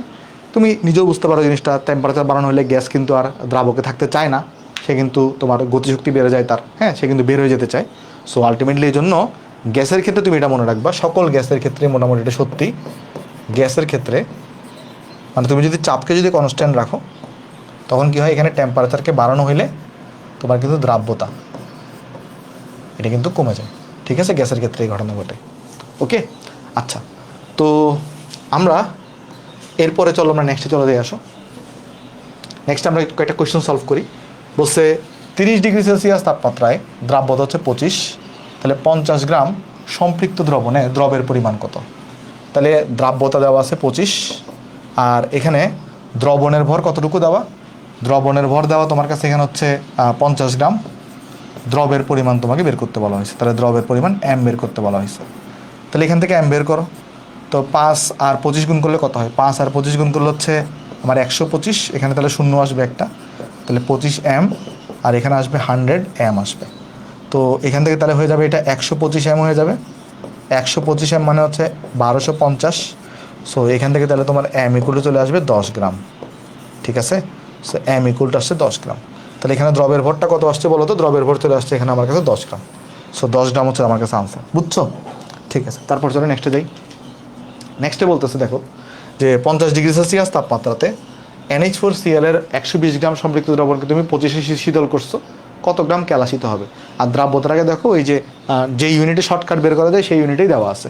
সো তোমাকে ডেল্টা এম বের করতে বলছে। তুমি জাস্ট যে কাজটা করবা, ডেল্টা এম মানে কত, এই যে 60 থেকে 40 বাদ দাও, যে কোনো একটা থেকে বাদ দিলেই হবে, কোনো সমস্যা নেই। এখানে তুমি মডুলাস ইউজ করো, আর এখানে নিচে 100 প্লাস কত যোগ করো, রেফারেন্স দ্রাব্যতা। কোথা থেকে কোথায় আসছো? 50°C এত সম্পৃক্ত দ্রবণকে তুমি 25-এ নিছো, তো 50-এ দ্রাব্যতা হচ্ছে 60, তাহলে রেফারেন্স দ্রাব্যতা হচ্ছে 60। আর দ্রবণের ভর কত? দ্রবণের ভর হচ্ছে 120 গ্রাম। তাহলে এখান থেকে তুমি ডেল্টা এম বের করো। দেখো তো ডেল্টা এম কত আসবে এখানে? ডেল্টা এম আসবে 20 ডিভাইডেড বাই 160 গুণন 120, তাহলে এখানে আসবে 15 গ্রাম। তাহলে কতটুকু অদক্ষিপ্ত হবে? 15 গ্রাম দ্রব তোমার কাছে এখানে অদক্ষিপ্ত হবে, ঠিক আছে, 15 গ্রাম দ্রব। ওকে, তারপর চলো নেক্সটে চলে যাই। বলছে তাপমাত্রা বৃদ্ধির সাথে দ্রাব্যতা বাড়ে কার? তাপমাত্রা বৃদ্ধির সাথে দ্রাব্যতা বাড়ে কাদের? যারা তাপমাত্রা বৃদ্ধির সাথে দ্রাব্যতা বাড়বে কাদের বলো তো? যারা তাপহারী দ্রব। কাদের বাড়বে? তাপহারী দ্রব যারা, বা কেলাস পানিযুক্ত। তাপহারী দ্রব এখানে কোনটা আছে আমরা মনে আছে বলছিলাম যে ক্ষার ধাতুর যে নাইট্রেটগুলো আছে, তাপহারী দ্রব কারা হয়ে থাকে? তাপহারী দ্রব হয়ে থাকে ক্ষার ধাতুর নাইট্রেট। ক্ষার ধাতুর নাইট্রেট। তো এখানে ক্ষার ধাতুর নাইট্রেট কোনটা আছে? দেখো 1 নম্বর অপশন। সো এ হচ্ছে তোমার কাছে কারেক্ট আনসার। তারপর কোনটি লবণটির পানিতে দ্রাব্যতার উপর ব্যতিক্রমী প্রভাব বিদ্যমান? ব্যতিক্রমী প্রভাব মানে কি? নর্মালি অন্যগুলোর ক্ষেত্রে হয় বাড়বে নাহলে কমবে, বাট যেখানে যদি কেলাস পানি থাকে সেখানে কি হয়, একবার বাড়ে পরে আবার কিন্তু কমে যায়, ঠিক আছে। এরপর বলতেছে 20°C তাপমাত্রায় সুক্রোজের দ্রাব্যতা হচ্ছে এত, ওই তাপমাত্রায় 100 গ্রাম সম্পৃক্ত দ্রবণে সম্পৃক্ত সুক্রোজ দ্রবণ পেতে কত গ্রাম পানি আর কত মোল তোমার এখানে কি প্রয়োজন বলো তো? সুক্রোজ প্রয়োজন হবে। আচ্ছা দেখো কোয়েশনে কি বলা হয়েছে এখানে? কোয়েশনে বলতেছে সুক্রোজের দ্রাব্যতা হচ্ছে এত, তার মানে আমি এখানে বলতে পারি যে দ্রবের ভর যদি 203 গ্রাম নাও তখন আসলে দ্রাবকের ভর কত হয়? দ্রাবকের ভর হচ্ছে 100 গ্রাম হয়। এই কথাটা কি বুঝতে পারতেছি? কারণ দ্রাব্যতাকে আমরা কীভাবে প্রকাশ করছি যে 100 গ্রাম পানিতে কতটুকু দ্রব্য আছে। তাহলে এখানে দেখো 203 গ্রাম পার 100 গ্রাম পানি লিখছে, তাহলে 100 গ্রাম পানিতে 203 গ্রাম দ্রব্য আছে, তাহলে দ্রাবকের ভর হচ্ছে এখানে 100 গ্রাম আর দ্রবের ভর হচ্ছে 203 গ্রাম। তাহলে এখানে আমি বলতে পারি আমার দ্রবণের ভর কত যদি বের করতে চাইতাম, তাহলে দ্রবণের ভর আসতো 303 গ্রাম আসতো। আচ্ছা বলছে ওই তাপমাত্রায় 100 গ্রাম সম্পৃক্ত সুক্রোজ দ্রবণ পেতে কত গ্রাম পানি নিতে হবে আর কত মোল সুক্রোজ নিতে হবে। তার মানে তুমি যদি 303 গ্রাম সম্পৃক্ত দ্রবণ পাইতে চাও তাহলে তোমাকে পানি নিতে হয় কতটুকু? পানি নিতে হয় 100 গ্রাম, দ্রাবক তো এখানে পানি। তাহলে তুমি যদি 303 গ্রাম সম্পৃক্ত দ্রবণ পাইতে চাও তাহলে তোমাকে পানি নিতে হয় কতটুকু? পানি নিতে হয় তোমার কাছে 100 গ্রাম। তাহলে 100 গ্রাম পাওয়ার জন্য কতটুকু নিতে হবে এটা বের করতে পারবা না? দেখো তুমি যেখানে লিখতে পারবা এরকম যে 303 গ্রাম তুমি যদি সম্পৃক্ত দ্রবণ পাইতে চাও তাহলে তোমাকে এখানে দ্রাবক বা যেটাকে তুমি অ্যাকচুয়ালি পানি বলতেছো নিতে হয় কতটুকু, নিতে হয় তোমার কাছে 100 গ্রাম। তাহলে তোমার যদি কতটুকু দ্রবণ তৈরি করতে হয়, ওই যে 100 গ্রাম সম্পৃক্ত দ্রবণ তৈরি করতে হয় 100 গ্রাম, তাহলে 100 গ্রাম দ্রবণ তৈরি করার জন্য তোমাকে দ্রাবক নিতে হবে কতটুকু, দ্রাবক নিতে হবে 100 গুণন 100 ডিভাইডেড বাই 303 গ্রাম। সো দেখো কত আসবে এটা, এটা আসবে তোমার কাছে 100 ইন্টু 100 ডিভাইডেড বাই 303, তাহলে এটা চলে আসে 33.003 গ্রাম। তাহলে 33 গ্রাম দেখো কোন অপশনের মধ্যে আছে, 33 গ্রাম দেখো সি নাম্বার অপশনের মধ্যে আছে, তাহলে বাকিটাকে তো চেক করার দরকার নেই। 33 গ্রাম দেখো এখানে সি নাম্বার অপশনের মধ্যে আছে, তাহলে বাকিটা আর চেক করার দরকার নেই, এটাই তোমার কাছে আনসার। ঠিক আছে, ওকে চলো নেক্সটে চলে দিয়ে আসো। নেক্সটে বলতেছে পানিতে নাইট্রোজেনের দ্রাব্যতা যদি এত হয় তাহলে ppm এককে দ্রাব্যতা কত। দেখো ফার্স্ট অফ অল এখানে দ্রাব্যতা দেওয়া আছে এত, এটা যদিও পরিমাণগত রসায়নের কোয়েশ্চন, বাট তারপর তোমাকে দেখাই দিয়ে আসো। নাইট্রোজেনের দ্রাব্যতা, নাইট্রোজেনের আণবিক ভর কত হয়, নাইট্রোজেনের আণবিক ভর হয়ে থাকে আমরা সবাই জানি 28। ওকে, দ্রাব্যতা দেওয়া আছে এত, তাহলে এই যে আমরা জানি একটা জিনিস 1 মোলার, এটা মানে কিন্তু আমরা জানি সবাই 1 মোল পার লিটার হয়ে থাকে। ppm এককে কত, তো 1 ppm মানে কত হয় জানো, 1 ppm মানে হয়ে থাকে 1 মিলিগ্রাম পার লিটার। অর্থাৎ তোমাকে দ্রাব্যতা এখানে দেওয়া আছে কত, নাইট্রোজেনের দ্রাব্যতা এটা দেওয়া আছে 1.4 গুণন 10⁻⁵। দেখো সম্পৃক্ত দ্রবণে আসলে ঘনমাত্রায় আর ঘনমাত্রাকে তুমি দ্রাব্যতা বলতে পারো, বা ঘনমাত্রা দ্রাব্যতা সেম আর কি, মানে এই যদি তুমি মোল পার লিটারে প্রকাশ করো তাহলে দ্রাব্যতা দেওয়া মোলার, তাহলে মোলারকে তুমি চাইলে লিখতে পারো মোল পার লিটার। তো এটাকে চাইলে আমরা কত লিখতে পারতাম, এটাকে চাইলে লিখতে পারতাম 1.4 গুণন 10⁻⁵ মোল ডিভাইডেড বাই 1 লিটার, এভাবে লিখতে পারতাম। এবার আমি যদি ppm এককে নিতে চাই, ppm এ কিন্তু নিচে লিটার থাকে, দেখো ppm এ নিচে কিন্তু লিটার থাকে, বাট এটা কিন্তু মিলিগ্রাম হয়ে যায়। অর্থাৎ মোলটাকে আমার আগে গ্রামে নিতে হবে, তারপর মিলিগ্রামে নিতে হবে। এখন মোলকে তুমি কিভাবে গ্রামে নিবা, আমরা সবাই জানি n ইকুয়াল টু কী হয়, n ইকুয়াল টু হয়ে থাকে m/m। সো এখানে বড় হাতের m ইকুয়াল টু কি লিখতে পারবা, বা তুমি একটু চিন্তা করো না, তুমি ভরে নিতে হবে তোমাকে বেসিক্যালি, তাহলে n গুণন m। তো এটা তো হচ্ছে আমার মোল সংখ্যা, এটা হচ্ছে আমার মোল সংখ্যা। এই মোল সংখ্যাটাকে যদি আমি আণবিক ভর দিয়ে গুণ দিই তাহলে কিন্তু ভরে চলে আসবে, মানে গ্রামে চলে আসবে। তাহলে যেটা করতে হবে আমাকে এখানে, সেটা হইলো আমাকে এখানে যে কাজটা করতে হবে সেটা হলো নিচেরটাকে আমি কোনো পরিবর্তন করবো না, নিচে 1 লিটার থাকুক, বাট এখানে যে 1.4 ইন্টু 10⁻⁵ যেটা মোল সংখ্যা, এটাকে তাহলে আমি এখানে 28 দিয়ে গুণ করলাম। 28 দিয়ে গুণ করলে জিনিসটা পুরোটা গ্রামে চলে আসবে, বাট আমাকে তো নিতে হবে মিলিগ্রামে। 1 গ্রাম মানে আবার 1000 মিলিগ্রাম, তাহলে তুমি এটাকে আবার 10⁻³ দিয়ে মাল্টিপ্লাই করো, তাহলে পুরো জিনিসটা চলে আসবে মিলিগ্রামে। তাহলে এখানে পুরা ক্যালকুলেশনটা চলে আসবে কোথায়, পুরা ক্যালকুলেশন চলে আসবে কিন্তু মিলিগ্রামে। ঠিক আছে, সো এখানে তাহলে তুমি বের করে ফেলতে পারবে। এখন কত আসবে দেখো জিনিসটা, এখানে 1.4 ইন্টু 10⁻⁵ ইন্টু 28 ইন্টু 10⁻³, তাহলে এখানে চলে আসছে 0.392 মিলিগ্রাম পার লিটার। তাহলে এইটা 0.392 পার্টস পার মিলিয়ন হবে। সো এটাই হচ্ছে তোমার কাছে আনসার। ঠিক আছে, তাহলে এটা দেখো ডি নাম্বার অপশনে আছে 392। সো আশা রাখতেছি তোমরা অঙ্কটা সবাই এখানে বুঝতে পারছো। ক্লিয়ার সবার? হ্যাঁ, চলো নেক্সটে চলে দিয়ে আসো। নেক্সটে বলতেছে 250 ml সম্পৃক্ত দ্রবণে 150 গ্রাম HCl দ্রবীভূত থাকলে HCl এর দ্রাব্যতা কত। আর দ্রাব্যতা দেখো, দ্রাব্যতাটাকে এখানে কিন্তু মোলার এককে বের করতে বসে, তাহলে তুমি মোল পার লিটারে বের করো। মোলার মানেই তো মোল পার লিটার, মোলার মানে মোল পার লিটার। তাহলে তুমি একটা কাজ করো, অ্যাকচুয়ালি এখানে দ্রাব্যতা বের করতে বসে, রাইট? তো তুমি এভাবেও চিন্তা করতে পারো জিনিসটা, সেটা হচ্ছে এটা মানে কত মোল, এটা মানে যদি মোল সংখ্যা বের করো তাহলে 150 ডিভাইডেড বাই এখানে হবে 36.5, তাহলে এত মোল হবে। তো 250 ml মানে কত, 250 ml মানে তোমার হচ্ছে 0.25 লিটার। তো 0.25 লিটারে এত মোল সংখ্যা আছে, তাহলে 1 লিটারে কত মোল সংখ্যা থাকবে এটা বের করো। তাহলে এটা হচ্ছে 150 ইন্টু 36.5 ডিভাইডেড বাই 0.25 করে দাও, তাহলেই তুমি কিন্তু মোল পার লিটারে পেয়ে যাবা। তাহলে জিনিসটা কি দাঁড়াইলো, জিনিসটা দাঁড়াইলো যে এত মোল আছে আমার এই 1 লিটার দ্রবণে। তাহলে বের করে ফেলতে পারবো না, মানে এটাই তো আমার কাছে দ্রাব্যতা। দেখো এটা কত আছে এখানে, এটা আসবে 150 ডিভাইডেড বাই 36.5 গুণন 0.25, তাহলে এটা চলে আসবে 16.44 বা 438 আসছে অ্যাকচুয়ালি। এটাকে তুমি চাইলে লিখতে পারো 16.44। সো এটা হচ্ছে তোমার কাছে আনসার। বুঝতে পারছি সবাই আমরা? ক্লিয়ার?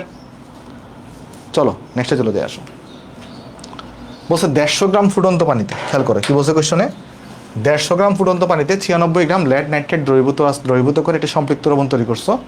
30 ডিগ্রি সেলসিয়াস তাপমাত্রায় লেড নাইট্রেটের দ্রাব্যতা এত হলে প্রস্তুতকৃত দ্রবণটিকে 30 ডিগ্রি সেলসিয়াস তাপমাত্রায় শীতল করা হলে কত গ্রাম লবণ থেকে পৃথক হবে? ওকে, দাঁড়াও, এখানে মনে হয় কোনো একটা ডাটা কিছু একটা মিস্টেক আছে বা কিছু একটা প্রবলেম আছে। একটা সেকেন্ড। আচ্ছা, মিস্টেক নেই, আমি তোমাকে বলি। দেখো কোয়েশ্চনে কী বলছে, দেখো আরেকবার বুঝি। 150 গ্রাম ফুটন্ত পানিতে তুমি 96 গ্রাম লেড নাইট্রেট দ্রবীভূত করে সম্পৃক্ত দ্রবণ তৈরি করছো। ওকে, তাহলে আমি যদি এখানে তোমাকে বলি, তুমি দ্রাবকের ভর দেওয়া আছে এত, এটা হচ্ছে দ্রাবকের ভর। তো ফুটন্ত পানি মানে কত পানি? 100 ডিগ্রি সেলসিয়াস তাপমাত্রার পানি। এখানে এতটুকু তুমি দ্রবীভূত করছো, তাহলে এটা হচ্ছে দ্রবের ভর। এটা দ্রবের ভর, একটা সম্পৃক্ত দ্রবণ তৈরি করছো। তো এই ইনফরমেশন থেকে তুমি কিন্তু S1 বের করে ফেলতে পারতা। তুমি কি বের করে ফেলতে পারতা? S1। S1টা কত আসবে এখানে? দেখো, উপরে বসাবা দ্রবের ভর, দ্রবের ভর হচ্ছে 96, নিচে বসাইতে হয় দ্রাবকের ভর, আর গুণ করতে হয় এখানে 100 দিয়ে। তাহলে দেখো এখান থেকে তুমি দ্রাব্যতাটা পেয়ে যাবা। দ্রাব্যতা কত আসবে দেখো, এটা এখানে 96 গুণন 100 ভাগের 150, তাহলে এখানে চলে আসবে 64। তাহলে দ্রাব্যতা হচ্ছে 64। এটা কত তাপমাত্রায়? 100 ডিগ্রি সেলসিয়াস তাপমাত্রায়।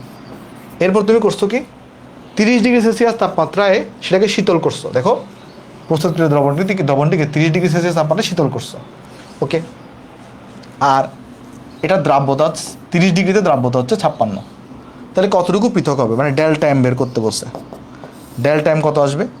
S1 মাইনাস S2 করো, তাহলে 64 মাইনাস 56 করো, 100 প্লাস রেফারেন্স দ্রাব্যতা। তুমি কিন্তু শীতল করছো, তার মানে উচ্চ তাপমাত্রা থেকে আসছো, তাহলে রেফারেন্স হচ্ছে 64 গুণন দ্রবণের ভর। আচ্ছা, দ্রবণের ভর কত হবে? দ্রবের ভর প্লাস দ্রাবকের ভর।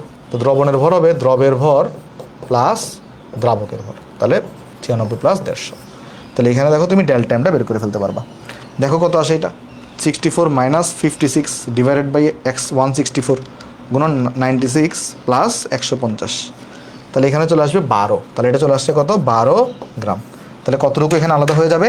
এখানে আলাদা হয়ে যাবে তোমার কিন্তু 12 গ্রাম। বুঝতে পারছি জিনিসটা আমরা সবাই? বলো ক্লিয়ার কিনা সবার? অঙ্কটা কি সবার কাছে ক্লিয়ার হয়েছে? হ্যাঁ, আশা করি তোমাদের কাছে জিনিসটা এখানে ক্লিয়ার হয়েছে। ওকে, তো আমরা তোরা নেক্সটে চলে যাই।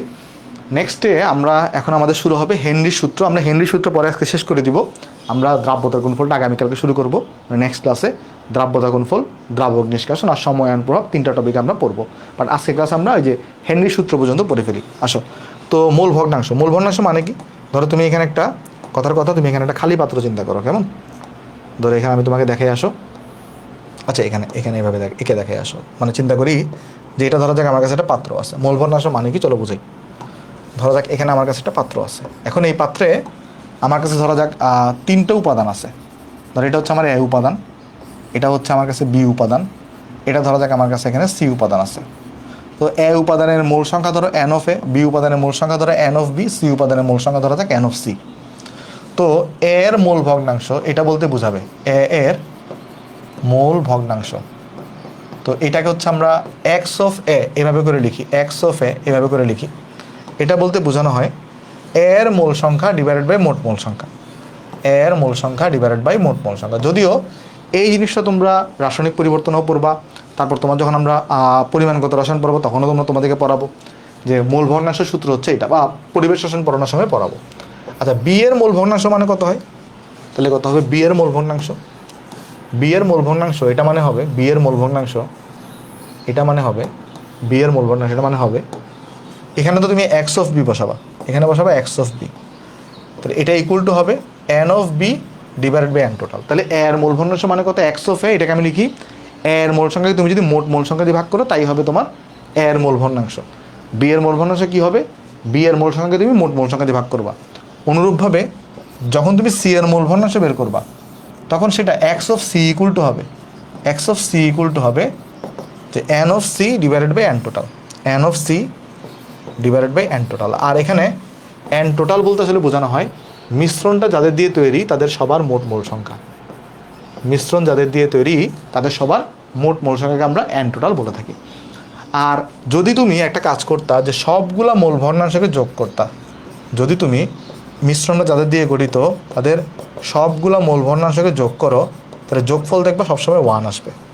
মিশ্রণ যাদের দিয়ে গঠিত তাদের মূল ভগ্নাংশকে তুমি যদি সবসময় যোগ করো তাহলে যোগফল সবসময় কত আসবে? 1 আসবে। তো এটা একটা ম্যাটার বা ফ্যাক্ট। চলো আমরা নেক্সটে চলে যাই। নেক্সটে আছে আমাদের আংশিক চাপ। আংশিক চাপ জিনিসটা কি? আংশিক চাপ মানে হচ্ছে ধরো একটা মিশ্রণে একাধিক উপাদান আছে, তো কোনো একটা পার্টিকুলার উপাদান সে যদি পুরো আয়তনটাকে একাকী দখল করে, বা এভাবে চিন্তা করতে পারো তার যে নিজের যে চাপ, সে নিজে যে চাপটা দিবে সেটাকে আমরা বলি তোমার তার আংশিক চাপ।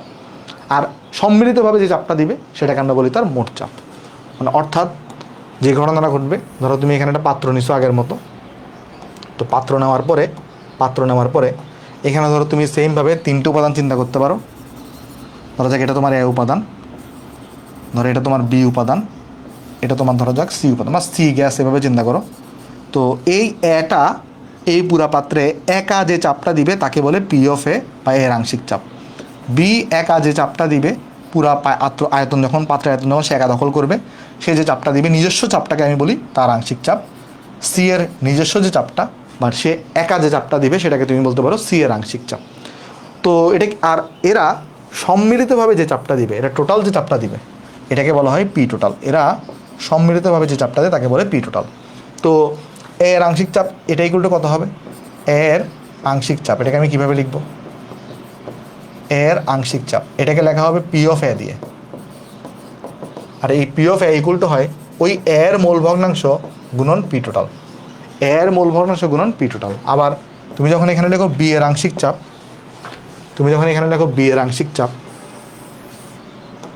তখন এখানে বি এর আংশিক চাপ P of B equal to কত হয়?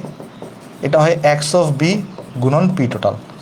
আবার যখন তুমি লিখো সি এর আংশিক চাপ, তো এটাকে এইভাবে প্রকাশ করা যায় যে P of C equal to C এর মূল ভগ্নাংশ গুণন টোটাল প্রেশার। আর এগুলো কিন্তু আমি চিন্তা করতেছি সবগুলো গ্যাসীয় উপাদান, কেমন? তো এখানে যদি আমি মোট চাপ বের করতে চাই সেটা কত হবে? চিন্তা করে দেখো, এটাকে একটা অ্যানালজির মাধ্যমে চিন্তা করতে পারো যে ধরো তোমার একটা ফ্যামিলিতে 3জন মানে আর্নার্স আছে, 3জন মানে আর্ন করে। ধরো একজনের ইনকাম হচ্ছে 1000 টাকা, একজন 1500 টাকা, একজন 2000 টাকা কামায়। তাহলে মোট ইনকাম কত? 3টাকে যোগ করে দিবা। তো এদের ইন্ডিভিজুয়াল প্রেশার হচ্ছে এত এত এত, তাহলে মোট চাপ কত দিবে? সেটা হবে P of A plus P of B plus P of C. অর্থাৎ এইগুলোকে তুমি যোগ করে দিবা, যোগ করে দিলে যেটা পাবা সেটাই হচ্ছে তোমার আনসার। ঠিক আছে? আর এটাকে কিন্তু আমরা ডাল্টনের আংশিক চাপ সূত্র আমরা বলে থাকি। ডাল্টনের আংশিক চাপ সূত্র আমরা এখানে বলে থাকি। ওকে, আচ্ছা এখানে আরেকটা জিনিস দেখো, সেটা হচ্ছে আমি কিন্তু চিন্তা করছিলাম যে এটা একটা গ্যাসীয় মিশ্রণ। আমি কিন্তু এখানে চিন্তা করছি কি এটা একটা, এখানে কিন্তু কোনো তরল সলিউশন বা এরকম কিছু না, এটা একটা গ্যাসীয় মিশ্রণ। তাহলে এই যে মূল ভগ্নাংশটা তুমি বের করতেছ, এখানে যদি তুমি মূল ভগ্নাংশটা বের করতেছ, এটা অ্যাকচুয়ালি এই গ্যাসীয় মিশ্রণের মোল সংখ্যা। এটা অ্যাকচুয়ালি কী বলতো? গ্যাসীয় মিশ্রণের মোল সংখ্যা। মানে এরা যখন গ্যাস অবস্থায় আছে ওই মুহূর্তের মোল সংখ্যা, মোল ভগ্নাংশ। মানে আমি তোমাকে এইটা এখনই বুঝাই দিব, হেনরির ল পড়ানোর সময় এটার ইম্পর্টেন্সটা তোমাকে বুঝাই দিব। অর্থাৎ এটা কিন্তু গ্যাসীয় মিশ্রণ, অর্থাৎ গ্যাসীয় মিশ্রণে থাকার সময় এদের মূল ভগ্নাংশগুলোকে আমি X of A, X of B আর এক্স অফ সি বললাম, আর এটাকে আমি গ্যাস আকারে এভাবে করে লিখে দিচ্ছি। ঠিক আছে? আচ্ছা, এবার আসো আমরা হেনরির সূত্র পড়ি। আসো, হেনরির সূত্র তোমাকে কী বলে আমি তোমাকে চলো বোঝানোর চেষ্টা করি। আসো, হেনরির সূত্র বোঝানোর জন্য আমি যেটা করবো তোমাকে, ধরো আমি একটা চিত্র আঁকার চেষ্টা করি। ধরো এইটা চিত্রটা আমরা এখানে আঁকি। আসো, চলো এখানে কিছু জিনিস বোঝানোর চেষ্টা করি। আচ্ছা, ধরো প্রথম কথা হেনরির সূত্র কখন অ্যাপ্লাই হবে? একটা ক্ষেত্রে অ্যাপ্লাই হবে যদি তোমার দ্রব যেটা আছে, দ্রবটাকে গ্যাসীয় হইতে হবে, আর দ্রাবকটাকে লিকুইড হইতে হবে। দ্রাবককে কী হইতে হবে? দ্রাবককে হইতে হবে লিকুইড। এখন এভাবে চিন্তা করি আমরা। আসো, ধরো এখানে যে দ্রাবকটা আমরা নিছি, এখানে যে দ্রাবকটাকে নেওয়া হয়েছে, ধরা যাক সেটা হচ্ছে লিকুইড দ্রাবক। ওকে, আমাদের কোনো সমস্যা নেই। আচ্ছা, এবার এখানে আমরা এভাবে চিন্তা করি যে আমি এখানে কি করছি, যেহেতু আমি গ্যাসীয় দ্রব নিছি, তো গ্যাসীয় দ্রব কি করে? গ্যাসীয় দ্রবের কাহিনীটা কি হয়? গ্যাসীয় দ্রব যে কাজটা করে সেটা হচ্ছে, ধরো এখানে গ্যাসীয় দ্রব আছে কিছু, ধরো যাক এখানে গ্যাসীয় দ্রব আছে, ধরো যাক এখানে গ্যাসীয় দ্রব আছে, এখানে গ্যাসীয় দ্রব আছে, এখানে গ্যাসীয় দ্রব আছে। ধরো এইখান থেকে কিছু গ্যাসীয় দ্রব কি হবে? এই আমার দ্রাবকের সারফেসে এসে সে এখানে দ্রবীভূত হবে। ধরো এখানে কিছু পরিমাণে গ্যাসীয় দ্রব এখানে চলে আসছে, ওকে, আর এখানে কিছু গ্যাসীয় দ্রব এখানে আছে। এগুলো হচ্ছে গ্যাসীয় দ্রবগুলো দ্রবীভূত অবস্থায় আছে। আর দেখা যাবে কিছু কিছু গ্যাসীয় দ্রব, এরা সব কিন্তু গ্যাসীয় দ্রবগুলো দ্রবীভূত অবস্থায় থাকবে না। দেখা যাবে কিছু কিছু গ্যাসীয় দ্রব দ্রাবকের উপরে আছে এবং এখান থেকে এখানে যাবে, হ্যাঁ, আবার এখান থেকে এখানে আসবে। মানে গ্যাসীয়গুলোর ক্ষেত্রে যে ঘটনাটা ঘটে, এখানে একটা সাম্য অবস্থা বিরাজমান থাকে। কীরকম সাম্য অবস্থা বিরাজমান থাকে? দ্রব মানে এইটার মধ্যে কিছু গ্যাসীয় দ্রব দেখা যাবে তোমার হচ্ছে ধরো এই যে দ্রাবকে গিয়ে দ্রবীভূত হয়েছে, আবার দেখা যাবে কিছু পরিমাণ গ্যাসীয় দ্রব দ্রাবক থেকে বের হয়ে মুক্ত হয়ে গেছে। সাম্য অবস্থায় কী হবে? যতটুকু বের হবে ততটুকু প্রবেশ করবে, মানে রেটটা সমান হবে, বুঝছো, সাম্য অবস্থায় গিয়ে। ওকে, আচ্ছা, তো যাই হোক, এখন ভালো করে বুঝি আসো, মানে গ্যাসীয় দ্রবের ক্ষেত্রে যে ঘটনাটা ঘটে, সবগুলো গ্যাসীয় দ্রব আসলে ধরো তুমি একটা পাত্রে গ্যাসীয় দ্রব নিছো, সব কিন্তু গ্যাসীয় দ্রব দ্রাবকে দ্রবীভূত হবে না। কিছু পরিমাণ গ্যাসীয় দ্রব দেখা যাবে দ্রাবকের উপরে রয়ে যাবে। বুঝতে পারতেছি? মানে গ্যাসীয় দ্রব নিতে যেটা হয়, ধরো সলিড নিয়ে কিছু তুমি সলিডটাকে পুরোটাকে ঢেলে দিছো, বাট গ্যাসীয় দ্রবের ক্ষেত্রে যে ঘটনাটা ঘটে, গ্যাসীয় দ্রব কিন্তু সবগুলা দ্রাবকে দ্রবীভূত হয় না, তারা দেখা যায় কিছু না কিছু পাত্রের উপরে রয়ে যায়। তখন যে ঘটনাটা ঘটে, তখন এদের মধ্যে সাম্যাবস্থায় গিয়ে এদের মধ্যে একটা সাম্যাবস্থা বিরাজমান থাকে, যেখানে গ্যাসীয় দ্রব যেই রেটে তোমার এই দ্রবণ থেকে মুক্ত হয়, সেই একই রেটে আবার মুক্ত অবস্থা থেকে দ্রাবকের মধ্যে গ্যাসীয় দ্রব চলে আসে, এদের মধ্যে সাম্যাবস্থা বিরাজমান থাকে। এখন চিন্তা করো, ধরো তুমি এখানে একটা পিস্টন লাগাই দিছো। কি লাগাই দিছো? একটা পিস্টন লাগাই দিছো। এখানে তুমি একটা ধরো যাক পিস্টনকে লাগাই দিছো, পিস্টন কানেক্ট করে দিছো, পিস্টন। এই পিস্টন দিয়ে তুমি যদি এবার এখানে গ্যাসীয় দ্রবগুলোর উপরে এটাকে যদি পিস্টনটাকে যদি নিচে নামায় দাও, পিস্টনটাকে যদি কী করো, নিচে নামায় দাও, ধরো একটা কাজ করলা, সেটা কি করলা, তুমি এখানে এই পিস্টনটাকে তুমি নিচে নামায় দিলা। তো পিস্টনটাকে নিচে নামায় দিলে কি হবে?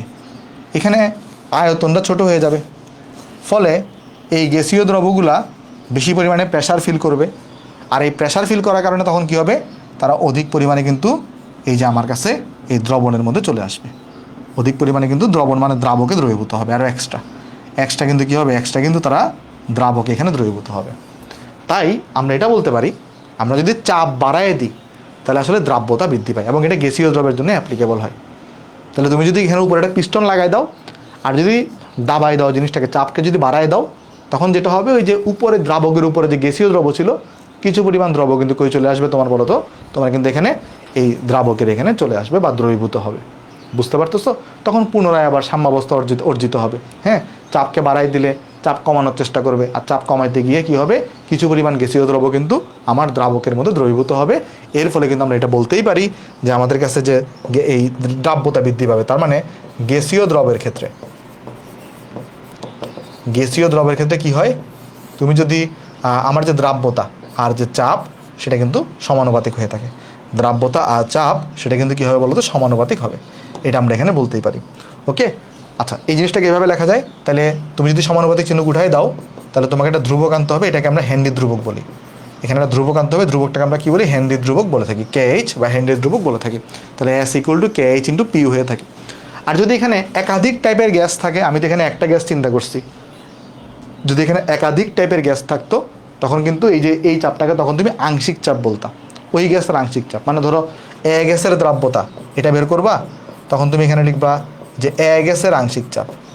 বা তুমি যখন এখানে লিখো বি গ্যাসের দ্রাব্যতা, তাহলে এখানে তুমি লিখবা বি গ্যাসের আংশিক চাপ। বুঝতে পারতেছো? মানে যদি একটা গ্যাস থাকে তাহলে তো আসলে প্যারা নাই, তখন তো আসলে মোট চাপটাকে হিসাব করবা। বাট যদি একাধিক গ্যাস থাকে তখন আসলে তাদের এই আংশিক চাপটাকে লিখবে এখানে। মানে এ গ্যাস কতটুকু দ্রবীভূত হবে সেটা তার সেই এ গ্যাসের যে দ্রাব্যতা সেটা তার বি গ্যাসের চাপের উপর ডিপেন্ড করতেছে না, বি গ্যাসের আংশিক চাপের উপর, শুধু সে এ গ্যাসের উপরই হবে। আচ্ছা, এখানে তখন এটা কিন্তু সবার জন্য যে KH সেম থাকবে তা না, এটা তখন হয়ে যাবে KA, এটা তখন হয়ে যাবে KB। তখন এটা এ গ্যাসের জন্য হেনরি ধ্রুবক, এটা বি গ্যাসের জন্য হেনরি ধ্রুবক, এরকম হয়ে যাবে জিনিসটা। বুঝতে পারতেছো? তো এটা হচ্ছে আমার কাছে একটা মেইন পয়েন্ট গেল। ওকে, আচ্ছা, এখানে খুব গুরুত্বপূর্ণ একটা কথা আছে, সেটা কি? এই যে আমাদের এটা দেখলাম আমরা, আমাদের যে দ্রাব্যতা এটা চাপের রেসপেক্টে এভাবে প্রকাশ করা যায়, এটা আমরা হেনরি সূত্রের একটা রূপ দেখলাম। হেনরি সূত্রের আরেকটা রূপ আছে, হেনরি সূত্রের মোট দুইটা রূপ আছে।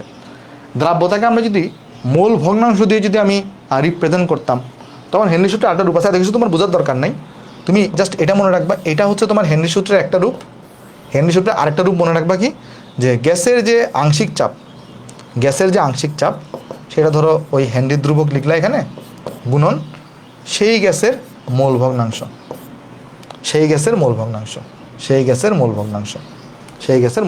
তার মানে একটা জিনিস দেখো, তুমি এখানে লিখবা ধরো প্রেশার দিয়ে লেখো, কোনো সমস্যা নেই, জেনারেল সূত্রটা লিখে দিই যে প্রেশার ইকুয়াল টু হয়ে থাকে হেনরি ধ্রুবক গুণন মোল ভগ্নাংশ। তাহলে মধ্য কথা হচ্ছে তোমাকে যেটা বোঝা লাগবে সেটা হচ্ছে হেনরি সূত্রের দুইটা রূপ। হেনরি সূত্রকে এভাবেও লিখতে পারো S equal to K H into P, আবার হেনরি সূত্রকে এভাবেও লেখা যায় pressure equal to K H into mole ভগ্নাংশ।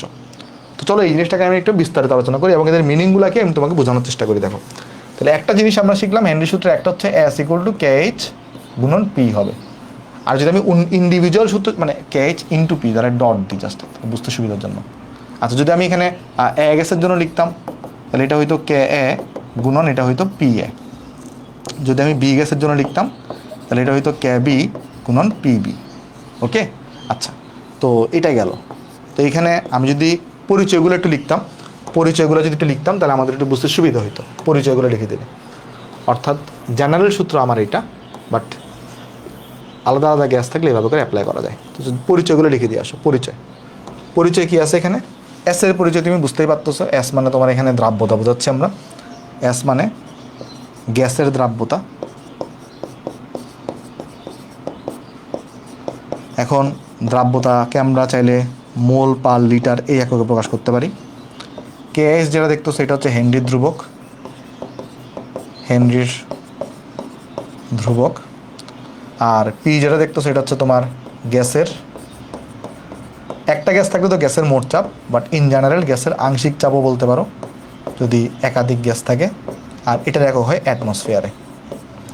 তো এটার একক হচ্ছে মোল পার লিটার, এটার একক হচ্ছে অ্যাটমসফিয়ার। তাহলে এখানে হেনরি ধ্রুবকের একক কত আসবে, মোল লিটার ইনভার্স 1 অ্যাটমসফিয়ার ইনভার্স 1। তাহলে হেনরি ধ্রুবকের একক আসবে মোল লিটার ইনভার্স 1 অ্যাটমসফিয়ার ইনভার্স 1। আর হেনরি সূত্রের আরেকটা রূপ আছে, সেটা কোনটা, সেটা হচ্ছে যদি তুমি এ গ্যাসের জন্য চিন্তা করো তাহলে P of A equal to K of A গুণন এক্স অফ এ, আর P of B equal to K of B গুণন এক্স অফ বি। বাট এখানে একটা কাহিনী আছে, কাহিনী হচ্ছে একটা জিনিস তুমি চিন্তা করে দেখো, এখানে আমি গ্যাসের দ্রাব্যতা চিন্তা করতেছি, কোথায় দ্রাব্যতা চিন্তা করতেছি, দ্রাবকের মধ্যে, বা দ্রাবকটা কীরকম ছিল লিকুইডের মধ্যে। এখানে যে এক্স অফ এ আর এক্স অফ বি আমরা বসাই, এই মোল ভগ্নাংশটা কোথায় জানো, লিকুইড স্টেটে বা লিকুইডে যখন সে গেছে সেখানে কি অ্যামাউন্টে গেছে সেটার মোল ভগ্নাংশ, লিকুইডে মোল ভগ্নাংশ বা লিকুইডে তাদের আসলে পার্সেন্টেজটা কীরকম সেটা। মানে দেখো দুইটার মধ্যে ডিফারেন্সটা কোথায় একটু করে বলি। দেখো এখানে কি ছিল, এইখানে এরা কিন্তু ধরো গ্যাসিয়াস স্টেটে ছিল, মানে সূত্র কিন্তু এখানে সেম, সূত্র সবসময় এর মোল ভগ্নাংশ সূত্র হচ্ছে সবসময় এরকম, বি এর মোল ভগ্নাংশ সূত্র সবসময় এরকম। বাট কাহিনী হচ্ছে যখন তুমি এখানে দেখো, যখন তোমার ডাল্টনের আংশিক চাপ সূত্র ইউজ করি তখন আমরা গ্যাসের জন্য ইউজ করি। সো এখানে কিন্তু আমরা দ্রাবক চিন্তা করি না, আমরা চিন্তা করি গ্যাস মিশ্রণগুলো চারদিকে ছড়াই ছিটে আছে, তো এই জন্য এই মোল ভগ্নাংশগুলো হয় গ্যাসের মোল সংখ্যা। বাট এখানে দেখো, এখানে দুইটা কাহিনী আছে, সেটা হচ্ছে তুমি যখন চাপকে বাড়াইছো তখন কিন্তু সবগুলা গ্যাস কিন্তু দ্রাবকে চলে আসে নাই, কিছু গ্যাস কিন্তু উপরে রয়ে গেছে যেগুলো এখনও দ্রাবকে আসে নাই। বাট হ্যাঁ কিছু পরিমাণ গ্যাস এখানে এই যে লিকুইডের মধ্যে চলে গেছে। তো এখানে যে আমি মোল ভগ্নাংশটা বের করব, মোল ভগ্নাংশ মানে তো ওইটার মোল সংখ্যা ডিভাইডেড বাই মোট মোল সংখ্যা। বাট ওখানে মোট মোল সংখ্যা হিসাব করার সময় কি আমি পুরাটাকে হিসাব করব নাকি শুধু লিকুইডটাকে হিসাব করব? যখন তুমি দ্রাব্যতার কনসেপ্ট আসতেছে তখন কিন্তু লিকুইডের কনসেপ্ট আসতেছে। তাহলে দ্রাব্যতা যখন তুমি বের করতেছো দ্রাব্যতা, তখন কিন্তু তোমাকে এই অংশটার মধ্যে মানে লিকুইড স্টেটে মোল ভগ্নাংশ বের করতে হবে। বুঝতে পারছো? লিকুইড স্টেটে মানে উপরেরটাকে কনসিডার করা যাবে না। মানে পয়েন্টটা আরেকবার বোঝাই বলি, এখানে প্রবলেমটা যেটা, এখানে কিন্তু দুই ধরনের দ্রাবক, গ্যাসীয় দ্রবটা কিন্তু উপরেও আছে লিকুইডের মধ্যেও আছে, রাইট? বাট তুমি যখন এখানে এক্সটা ইউজ করবা এটার ক্ষেত্রে, হেনরি ধ্রুবকের ক্ষেত্রে, হেনরি সূত্রের ক্ষেত্রে, এই যে যখন তুমি এক্সটা ইউজ করবা, এই এক্সটা কিন্তু অ্যাকচুয়ালি তোমার কোন এক্স বলো তো, এই লিকুইডের মধ্যে তার মোল ভগ্নাংশটা কত সেই এক্স, এটা একটু করে খেয়াল রাখবা। তাহলে এটাই হচ্ছে ডাল্টনের আংশিক চাপ সূত্রের সাথে এটার একটু করে ডিফারেন্স। এখানে কিন্তু আমরা উপরেরটাকে বিবেচনা করি না, ঠিক আছে? আশা করি এটা তোমাদের মনে থাকবে, এটা একটু করে মাথায় রাখবা। লিকুইডের ভিতরে তোমার মোল ভগ্নাংশ। আর যদি আমরা ইন জেনারেল যদি লিখতে চাই, এটা তো আলাদা আলাদা গ্যাস থাকলে কী হবে সেটা লিখলাম। বাট যদি আমার কাছে একটাই মাত্র গ্যাস থাকে, সেক্ষেত্রে আমি লিখতে পারবো প্রেশার ইকুয়াল টু হেনরি ধ্রুবক গুণন মোল ভগ্নাংশ, গুণন মোল ভগ্নাংশ। ওকে, আচ্ছা। তো এইখানে যদি আসলে একটা গ্যাসের জন্য তার মোল ভগ্নাংশ 1ই হবে, মানে এটা আসলে একাধিক গ্যাসের জন্য ইউজ হয়। যাই হোক, দেখো এখন এই প্রেশারের একক কত? প্রেশারের একক হচ্ছে অ্যাটমসফিয়ার। আর মোল ভগ্নাংশের কোনো কিন্তু কি নাই বলো তো? একক নাই, এটা ইউনিটলেস একক নাই। সো KH-এর একক তাহলে এখানে অ্যাটমসফিয়ারই হবে। তো এইটা বোঝার একটা ওয়ে আছে যে ম্যাথ তুমি কোন সূত্র দিয়ে করবা। যদি তোমার কাছে KH-এর এককটা এটা দেওয়া থাকে, তাহলে ম্যাথ তুমি এই সূত্রটা দিয়ে করবা। হ্যাঁ, এই সূত্রটা দিয়ে ম্যাথ করবা। আর যদি তোমাকে KH-এর একক এটা দেওয়া থাকে, তাহলে তুমি এই সূত্র দিয়ে ম্যাথ করবা। সো এটা একটা কনসেপ্ট হতে পারে, ঠিক আছে? আশা করি বুঝতে পারছো। অনেক সময় এগুলো গ্রাফ আঁকতে বলে, যে তুমি গ্রাফ আঁকতে পারবা না, এগুলার সরলরেখী গ্রাফ হবে। হ্যাঁ, গ্রাফটার আমি এঁকে দেখাচ্ছি না, আমি চলো একটু দিনে ম্যাথ করে দিই, তারপর শেষ করে দিব। দেখো কোশ্চেনে কি বলছে, 293 কেলভিন তাপমাত্রায় পানির মধ্যে নাইট্রোজেন গ্যাস প্রবাহিত করা হলো। তাহলে তুমি পানি নিছো, তাহলে ধরা যাক এরকম হয়েছে, ধরা যাক এখানে তোমার কাছে পানি আছে, ঠিক আছে? তোমার কাছে এখানে পানি আছে, তাহলে বুঝিয়ে আসো জিনিসটা। হ্যাঁ, তোমার কাছে এখানে পানি আছে, তাহলে তোমার কাছে এখানে কি আছে? তোমার কাছে এখানে পানি আছে। আর এখানে তুমি কি করছো? নাইট্রোজেন গ্যাস চালনা করছো, নাইট্রোজেন গ্যাসকে এখানে দিছো। ওকে, তবে 1 লিটার পানিতে তাহলে পানি নিছো কতটুকু? পানি নিছো হচ্ছে 1 লিটার। অর্থাৎ আমি যদি ভরে হিসাব করি তাহলে 1000 গ্রাম বা 1 কেজি।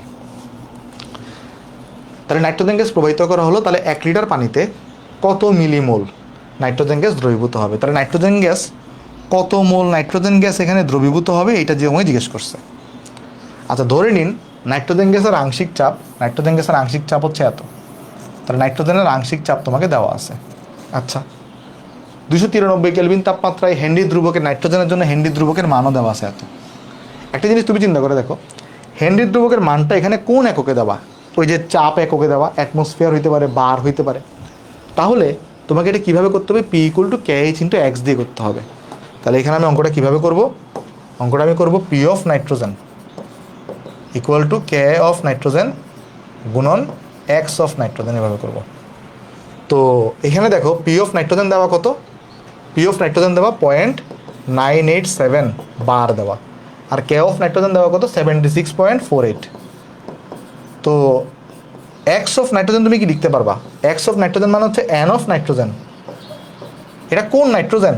উপরেও তো কিছু নাইট্রোজেন রয়ে যাবে, সেই নাইট্রোজেনটা না, কতটুকু দ্রবীভূত হয়েছে সেই নাইট্রোজেনটা, divided by N of nitrogen plus N of পানি, কারণ এখানে তো পানিও আছে। সো এখান থেকে তুমি কিন্তু অ্যাকচুয়ালি এই দেখো এটা লিখতে পারি আমরা, এটা ইকুয়াল টু কত পাচ্ছি দেখো এখানে, তাহলে N অফ নাইট্রোজেন তো আমি বের করব, N অফ নাইট্রোজেন আমি ফাইন্ড আউট করব। আর এখানে এই N অফ নাইট্রোজেন কত দেওয়া আছে এখানে, এটা এটা এটা বের করতে পারবো না? আচ্ছা, এটা বের করবো N অফ নাইট্রোজেনটা। আর N অফ পানি কত? পানির ভর দেওয়া 1000। তাহলে এখান থেকে আমি ডিভাইড করবো কত দিয়ে? এটাকে ডিভাইড করবো আমি 18 দিয়ে। তাহলে এখান থেকে ফাইন্ড আউট করে ফেলতে পারবো আমি N অফ নাইট্রোজেন কত হবে। দেখো N অফ নাইট্রোজেনটা কত আসবে এখানে, দেখো কত আসবে। আচ্ছা, যাই আসুক তুমি বের করতে পারবো আশা করি, একটা লম্বা ক্যালকুলেশন হবে। আর এটা তো মোল এককে আসবে, আমাকে বলছো তুমি মিলিমোল এককে বের করো। কোন এককে? মিলিমোল। তো মিলিমোলে বের করার জন্য তোমাকে 1000 দিয়ে মাল্টিপ্লাই করতে হবে। তাহলে এইটাকে যেটা বের করছো, এটাকে যদি তুমি 1000 দিয়ে মাল্টিপ্লাই করো, তাহলে জিনিসটাকে তুমি মিলি মোলে পেয়ে যাবো। সো এটা হচ্ছে তোমার কাছে আনসার। দেখো অঙ্কটা বুঝতে পারছি কিনা আমরা সবাই? ক্লিয়ার সবার অঙ্কটা? ওকে, আশা করি অঙ্কটা বুঝতে পারছি। চলো আমাদের লাস্ট অঙ্ক আজকের দিনের, আমাদের এই অঙ্কটা করে আজকে আমরা শেষ করে দিব। বলছে কি, 20 ডিগ্রি সেলসিয়াস তাপমাত্রাতে 1.5 অ্যাটমসফিয়ার চাপে একটি বোতলে রক্ষিত অ্যামোনিয়া দ্রবণকে ছিপি খুলে দিলে 0.95 অ্যাটমসফিয়ার চাপে নেওয়া হলো। আচ্ছা, তার মানে ব্যাপারটা ভালো করে বুঝিয়ে আসো। ধরো এখানে একটা বোতল ছিল, এখানে আমার কাছে একটা বোতল ছিল, ঠিক আছে? এই বোতলে আমরা অ্যামোনিয়া দ্রবণকে রাখছি, মানে এখানে একটা ধরো কথার কথা, এখানে অ্যামোনিয়া দ্রবণটা ছিল, মানে অ্যামোনিয়া গ্যাসটা ছিল, সে একটা সলভেন্টের মধ্যে ছিল, ঠিক আছে, ভালো কথা। এখন আমি কোনো কারণে ছিপিটাকে খুলে দিছি, মানে ধরো এখানে আমি কোনো কারণে এখানে একটা ধরো ছিপি লাগানো আছে, সে ধরো ছিপিটাকে আমি খুলে দিলাম, তাহলে ছিপি খুলে দিলে কি হবে, ছিপি খুলে দিলে কিছু পরিমাণ অ্যামোনিয়া গ্যাস এখান থেকে বের হয়ে আসবে। হ্যাঁ, এইখান থেকে কিছু পরিমাণ অ্যামোনিয়া গ্যাস বের হয়ে আসবে। আর বের হয়ে আসার পরে ডেফিনেটলি যেহেতু অ্যামোনিয়া গ্যাস এখান থেকে বের হয়ে গেছে, তাহলে এখানে চাপটাও কমে যাবে, এখানে চাপ কমে যাবে। ওকে, তো চাপ এখানে কত ছিল, আগে চাপ ছিল 1.5 অ্যাটমসফিয়ার, আর এখন বের হয়ে যাওয়ার কারণে চাপ কত হয়ে গেছে এখানে 0.95 অ্যাটমসফিয়ার। আর এখানে দেখো বলছে প্রতি লিটার দ্রবণ থেকে, তার মানে এখানে অ্যাকচুয়ালি দ্রবণের আয়তন এখানে করে দেওয়া 1 লিটার দেওয়া। ওকে, এবার একটা জিনিস তুমি চিন্তা করো তো, আমরা জানি এই যে দ্রাব্যতা ইকুয়াল কত হয়, N/V হয়ে থাকে। তো যদি কোনো কারণে যদি ভলিউমটা আমার 1 লিটার হয়, তাহলে S আর N কিন্তু সমান, মানে দ্রাব্যতা আর মোল সংখ্যাকে আমি সিমিলারলি প্যারালালি ইউজ করতে পারি। তাহলে দেখো সেটা হচ্ছে, আমরা আবার জানি, এটাও জানি এই S ইজ প্রপোর্শনাল টু, একটু আগে দেখে আসছি আমরা, দেখো S ইকুয়াল টু কি, S equal to KH into pressure, এটা পড়ছি না এখানে। তো যেহেতু আসলে আমি এখানে তাহলে N দিয়েও কম্প্যারিজন করতে পারি, যেহেতু 1 লিটার বলে দিছে। তাহলে ধরো এখানে আমি বের করবো আগে, এইখানে যদি মোল সংখ্যা N1 থাকে, ধরো যাক এখানে এখন মোল সংখ্যা N2, তাহলে এই যে N1 মাইনাস N2 এটা বের হয়ে গেছে, তাহলে কতটুকু বের হয়ে গেছে N2, কারণ দেখো আগে চাপ ছিল এত, তো ছিপি খোলার পরে কিছু অ্যামোনিয়া গ্যাস বের হয়ে গেছে, তো তারপরে চাপ হয়ে গেছে এত, ছিপিটাকে ধরো বন্ধ করে দিছো, তাহলে এখন ধরো মোল সংখ্যা আছে আমার এত, আর চাপ আমার এত, আগে মোল সংখ্যা ছিল আমার এত, চাপ ছিল এত, তাহলে এইটা তুমি বের করতে পারবা না। এবার কীভাবে বের করবা, দেখো তো S এক্ষেত্রে আর আমাকে হেনরি ধ্রুবক বসানোর দরকার আছে, দুইটাতে অ্যামোনিয়া গ্যাসের জন্য, সো এটা তো সেমই আসবে। তো এখানে তাহলে কী করবো আমরা, অ্যামোনিয়া এই KSটাকে কনসিডার করার দরকার নেই, তাহলে এখানে আমি লিখবো, আমি যদি এখানে লিখি N1, মানে আমি N2টা বের করি, আসো আমি এখানে তাহলে N2টা বের করতে পারি চাইলে। আচ্ছা, হেনরি ধ্রুবক এখানে দেওয়া আছে, হেনরি ধ্রুবকের এখানে আমাকে দেওয়া আছে, তাহলে এইটা আমি ইউজ করি। দেখো একবার আমি কী বের করবো, একবার আমি বের করবো N1 এই হেনরি ধ্রুবক গুণন P1, একবার আমি বের করবো N2 হেনরি ধ্রুবক গুণন P2।